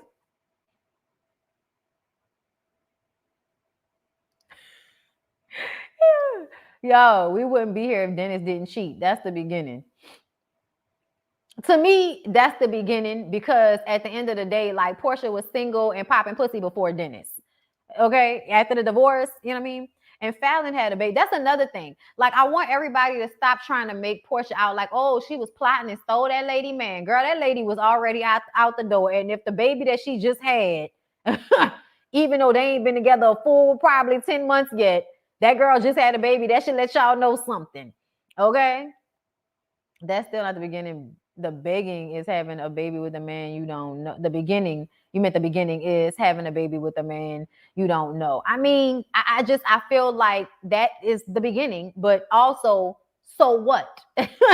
Like, yeah, this is a part of her pattern. Like, but as it pertains to how Dennis is acting, so what? That nigga still needs to be a better person in this moment, as far as I'm concerned. Just like she needs to be better, he needs to be better too. And I feel like a lot of what I see online is y'all capping for Dennis and acting like he ain't fucked up too. And that's what I'm not here for. I'll call her fucked up all day, but I'm also gonna call him fucked up too. Dennis better watch out before Simon have him removed from PJ life like he did with cheating Fallon boys. Oh Lord. Oh Lord. Dennis is a fuckboy by 100%, but I get why he did it. They both on dumb shit. Oh yeah, I mean, I get it, but I still don't think that was the right decision to make if you're trying. Like, I'm sorry, y'all, but when I think about somebody acting like a mature grown ass man, none of that is mature grown ass man shit. Okay? She could have dated anyone but her castmate's husband. Ask Porsha about it, girl. Ask Porsha about it. But I mean, Fallon fucked the assistant. Like, that's in and out the house. So everybody's flawed in that situation. I'm not in a place of making Fallon a victim in that situation, because I think Fallon was doing her and he was doing him, and Porsha is being the pick me, give me money, you know, bitch that she is. She's a pick me, y'all. Porsha's a pick me. It's unfortunate, but she is. Porsha will be back on Real Housewives of Atlanta sooner rather than later. And you know this. That's why they still hashtagging RHOA. So she was not plotting on Simon? Yikes. I didn't say she wasn't plotting on him. I didn't say that. I think it's funny that that's what you heard, though. And then, yeah, last night Dennis posted something about the show, and Martell commented saying, man, these storylines. Dennis said, no storyline, man. It's about my role. That nigga so petty, bro. Whether Dennis acted right or not doesn't justify what she does. And I feel like it's the exact opposite, because I never said that anything that Dennis does, anything that Porsha does, I never said that. This is not what I am saying. Whether Dennis acted right or not doesn't justify what she did. I didn't justify what Porsha did. I just feel like because I am pointing out how fucked up he is, y'all are still going to perceive it that way, because y'all want to hear me only go in on Porsha and talk about how great Dennis is. And I just don't feel that way. Well, it goes together, because she did not vet Dennis and Dennis didn't vet her. So we're not going to mention how Simon called Porsha a dog face to Fallon. Did he? Did he? Do we have proof of that? Because I feel like, you know, Fallon saying he said that, child, I don't even really care. Because a nigga will sit up there and tell you everything bad about a bitch knowing they busting her back open. So that's of no consequence. We can all go back to Cordell, but at the end of the day, Porsha can only be at fault for her poor choice in men, not these men's poor choices. And another thing is that she can only be responsible for her part in the foolishness. Dennis being foolish and doing what he did is not Porsha's fault. I'm sorry, y'all. It's not. He should be better. Miss Gina needs to cut the apron strings and tell Dennis to take accountability. Dennis doesn't take any accountability. Not really. I think that he just makes people like him. And so they forget what he's done. Do you think she should have listened to Candy? Yes. I think she should have listened, because Candy tried to warn her with Dennis and Dennis' daddy. It's not that she wasn't plotting on Simon Yaya. It's just that isn't the beginning of the story. Right. Like, her plotting on Simon has nothing to do with how I feel about Dennis and what Dennis has done, is what I'm saying. You know what I mean? Candy tried to tell her, she sure did. Y'all mad at Porsha, and clearly everybody was fucking everybody. Yes. And that's another thing. He ain't know her either. Exactly. I feel like she the only one that was out here making fucked up decisions when he decided to nut off in her without a condom. I feel like she's uncomfortable with the way Dennis moves during the post-relationship. Just co-parent and stop focusing on integrating. I would have never invited my ex and I'm engaged. I wouldn't either. Unless we were in that place. But we would have to already be in that place. But seeing as though this is a month's difference from the last time you probably fucked Dennis, yeah, you shouldn't have invited him, but he shouldn't have come if all he was going to do was argue and then bring a bitch. I think they play tit for tat at this point. It's getting exhausting. However, it's slightly entertaining. Absolutely. More than slightly. It's more than slightly entertaining. There are 1,000 people in this room. Like my video, please. Dennis and his mom came for the check. Period. Okay. Her having a baby by somebody she doesn't know is on Porsha.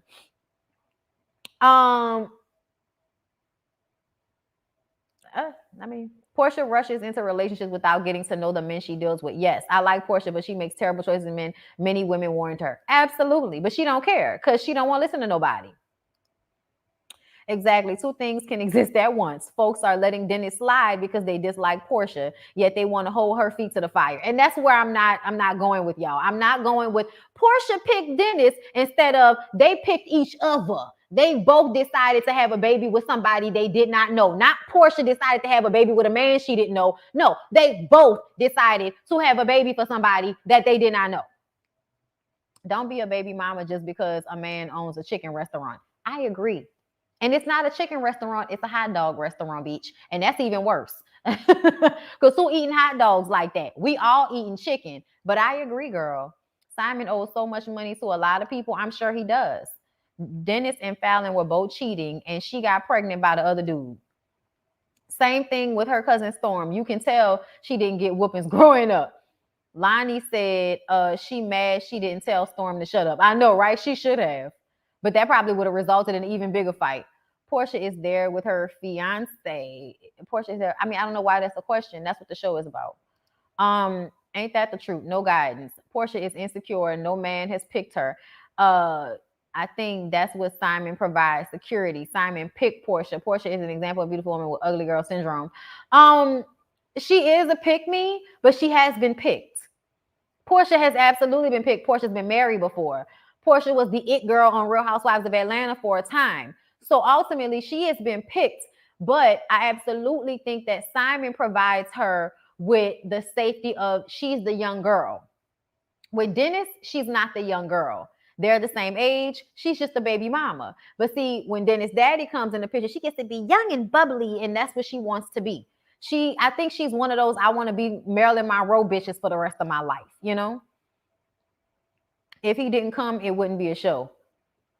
I mean, oh well, like, and and like if we're talking about what's right and what's wrong. I mean, he could have showed up and then not brought the girl. He could have showed up, stayed at a different hotel. He could have showed up and then left 2 days in to go and be with her. Like I said, I offered a whole bunch of, options for how he could have shown up, did his job, and still not brought even more bullshit to this already heightened fucked up situation. It's nasty how self-absorbed Porsha is. Is it nasty? Porsha needs to go see Iyanla and Dr. Francis. Child, everybody needs to go see Iyanla and Dr. Francis. All of them. Not all African men are princes. Child, who need to tell them? Because they act like they don't know. Miss Diane and Lauren has done a lot of things for Porsha out of guilt for her dad moving on. Absolutely. Child, y'all so silly. Porsha would be pissed if Dennis dated one of her friends. I mean, I feel like Dennis fucked her little cousin. So, okay, she introduced him too. That's why her dirt is beyond cheating. It's just plain sketchy. Who is, you do know that Simon is not friends with Dennis, right? And that was just something that they said. You do know that by now, right? Porsha would be pissed if Dennis dated one of her friends. She introduced. Yeah, she said that, but she had met Dennis' daddy outside of Dennis. Know that. That's what they were going with at the beginning, but that's not the truth. You can tell based off the way Dennis and Simon interact with each other that they were not cool first. But I feel you. But I also feel like everybody wants to make Porsha out to be worse fucked up than the men that she's around. And I just don't agree with that. Okay. That's why she treats Lauren the way she does. She's jealous of him being in the home. Yes, for sure. Yes, Fallon was already checked out of her marriage, y'all. She just pushed a baby out of her body last month, and the dad is not her newly ex-husband, right? And she engaged to him. She's moving on as well. Porsha was plotting in 2020 for Simon. So what? Y'all be saying shit like we didn't already say that. Yeah, we know. Yeah, we know. Ever since like what? We want to say around September 2020. And more notably in November, where there's picture evidence of them being at the same hotels. Yeah, we're aware. We know. Simon is thinking what a lot of Africans would be thinking. This is a hot ghetto mess. Ja, that's the look on his face during all of those scenes. Porsha is mad at her daddy for how he abandoned her emotionally and physically. She is looking for male validation, Crystal, and that is it. That is it. Lauren, run. She should. Thank you. Porsha ain't the worst. I mean, I'm just saying, y'all. Y'all act like Porsha, is just the worst person ever. As if, Dennis wasn't fucked up. As if Simon isn't fucked up. As if Fallon isn't fucked up. Like, all these people are fucked up, y'all. All of these people are fucked up. Funny thing is, I'm not talking about the beginning. However, we sitting here because Porsha was plotting on somebody else's husband. We know Porsha would not have a TV show if she didn't do that. I don't agree. I feel like she had already signed on to do this show before the Dennis situation came out, right? Yeah, I don't know why, but I feel like I had heard for a while before the Dennis thing Dennis Daddy happened, that Porsha was doing a spinoff or going to get a spinoff. Even remember, because it was supposed to, we thought it was going to be about the civil rights situation, and it wasn't, and it ended up not being about that, remember? But that was going on before the Simon. Her getting another show was going on before Simon. And I understand what you're saying, yeah, Jules, but I want you to understand at the end of the day, this is adding on to Porsha's story. We have been with Porsha since she was with Cordell. So at the end of the day, we may be here because Porsha decided to fuck on Dennis' daddy. Okay. But we are not where we are in the relationship with Dennis because Porsha plotted on Dennis' daddy. No. But I appreciate your point. I guess they're saying if Porsha would have took the time to get to know Dennis, she would have seen his F-boy ways. Yeah, I'm more than sure. But I don't think it would have mattered to her anyway because there were boxes that need to be checked off. And I've told y'all, Porsha doesn't know what a good man looks like because she's never seen one. Porsha has never seen a good man because her daddy was not a good man, y'all. I'm sorry. He was a good man to everybody, but the way he treated his kids and his family, he was not a good man to me. He was not emotionally or mentally supportive the way he should have been to his children. And that is evidenced with the way his daughter chooses men. Okay? So at the end of the day, Porsha, Porsha, I don't think even if she had gotten to know Dennis, I don't think she would have not done what she did. She still probably would have ended up getting pregnant for him. How many of y'all know a nigga, know he ain't shit, and y'all still get pregnant for him? I'll wait. Anyway, so she can't help who she chose. He messed up when he didn't broke with her before he cheated, when he didn't break up. And see, that's my thing, Dion. My thing is that I feel like y'all are trying to make Porsha responsible for Dennis cheating instead of just holding Dennis responsible for being a cheating, lying ass dirtbag nigga who hurt his baby mama while she was pregnant. And now she's flinging dirt in his face every chance she gets because she's still hurt behind what he did.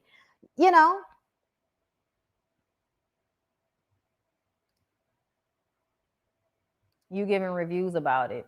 Child, I sure do love when people tell me shit we already know. Can we correct this about Dennis cheating? We wouldn't be here if she would have gotten the ring back for Christmas. Child, she wanted that ring back and he was like, nope. I don't want to be tied down. I really do think that Dennis just doesn't want to be tied down. And that's just what it is. And I will blame Porsha for having a baby with a man that wasn't ready to be tied down to her. Absolutely. But I will also blame him for having a baby with her, knowing that he wasn't ready to be tied down to her. Right. Fallon had a baby. The marriage was over. Bravo did Fallon wrong as fuck. They didn't even invite her back after all this BS. Did she want to come back? Porsha is as wrong as 2 left feet. From her past history, she's willing to dumb herself and accept men at whatever they give, show her. I suspect her mother is a sim. Absolutely. Absolutely. But I love how Porsha's the only one that's wrong. Doesn't this remind you of when Porsha was with her first husband? She's back with that. Oh yeah, but that's what I said, y'all. This is Porsha's pattern. If you read the book, then you would be able, or you know, in my Discord. I mean, y'all, not my Discord, but you know, in my members and my Patreons, y'all have heard me reading this book. Porsha absolutely has a pattern of jumping into relationships for fairy tale aesthetic that you will never acquire because fairy tale is not real. She needs to do more work on herself. To be fair, Bondy, I'm here for you and the entertainment you bring. I don't care about this damn show. Thank you, Steve. I appreciate the super chat. Child, listen, I'm about to leave y'all in a minute though, because I'm done. Enjoying the live. Love you. Thank you, DeQuaisha. I appreciate you too. Porsha was chasing a bag. Had she been thinking like a well-rounded woman and not chasing a bag, she could have avoided this disaster. I completely agree. And I don't understand why you chasing a bag when you was already making one. He was already making one. It's so stupid. If anything, Simon plotted on Porsha. He was the one to push his ex-wife to be on the show. Oh, Crystal, thank you for bringing that to the forefront of our minds. Okay. But I absolutely feel like Porsha and Simon, same thing as Porsha and Dennis. Everybody just seeing what they can get out of the situation and being disingenuous with one another to get it. Okay.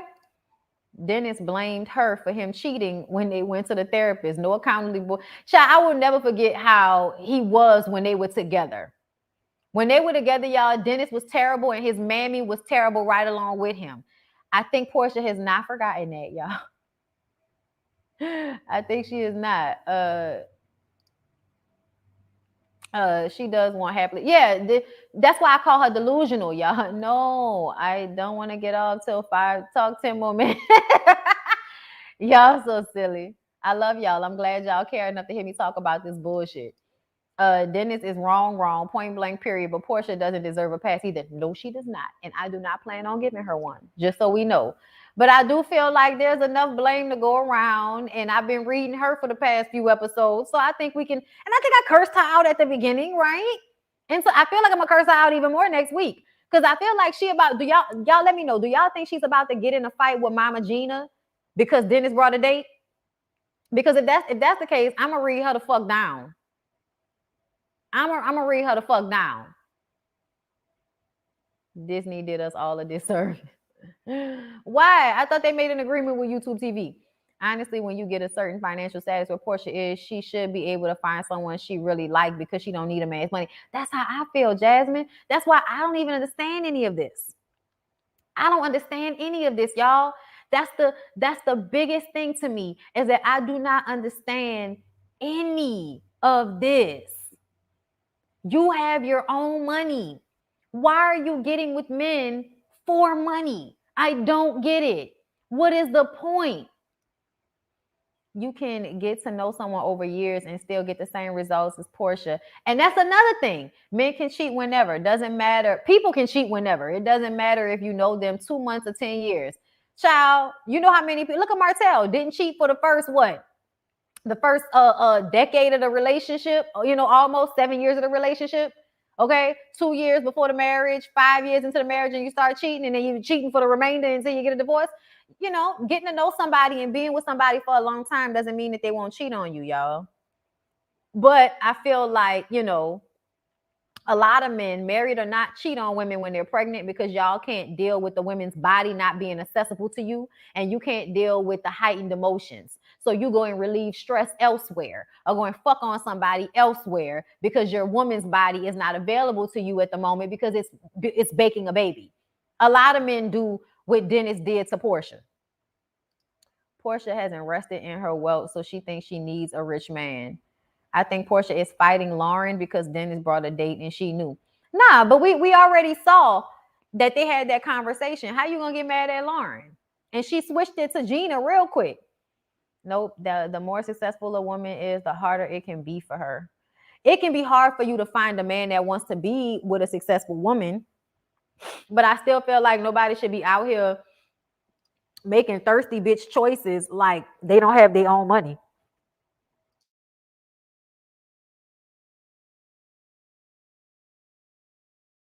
You know what I'm saying?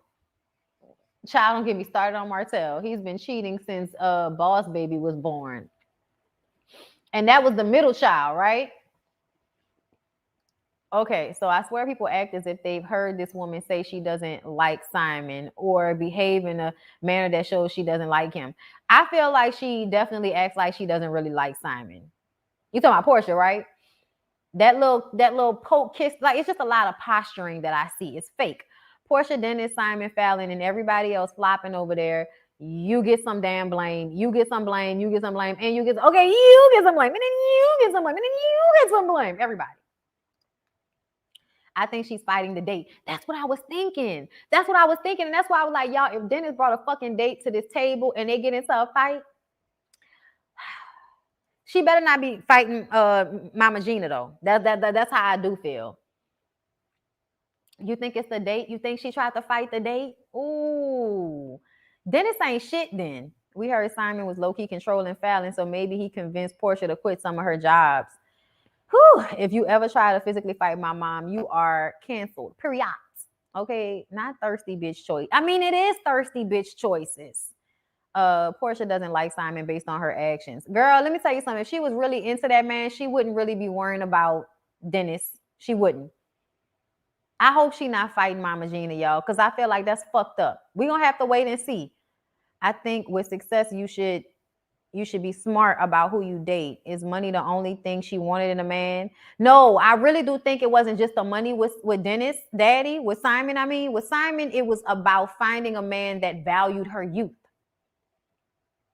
Because when she was talking to Dennis, when they had that little dinner at the beginning of the season, y'all, and she was saying, if you had not cheated, we would still be together because I could not go through life worrying that when I was out of shape, you would leave me for a younger woman. Y'all, if you notice the way Porsha, oh baby, and all of that shit, even though when she get mad, her voice be right down here somewhere, Porsha wants to feel like the young thing. She wants to feel like the young, sexy thing. And Dennis does not make her feel like that. But Dennis' daddy does. If Porsha fights Dennis' date, I hope she won. A man that valued her beauty, which she thinks is her strongest asset. Child. That's right, Bondy, the youthful angle. Thanks for bringing that to my attention. No problem, girl, because you know that's what it really is. But anyway, I'm over it. I'm done. I'm tired of talking. I really was on here talking for more than I should have been, but I appreciate all y'all for being in the room. Thank y'all for coming through. Even those of us who do not agree, I appreciate y'all's conversation. I appreciate the commentary of it all. So thank you for all coming through. And you know, we'll talk because I'm gonna get back into reading that book this week. So we'll talk later, y'all. Have a good one.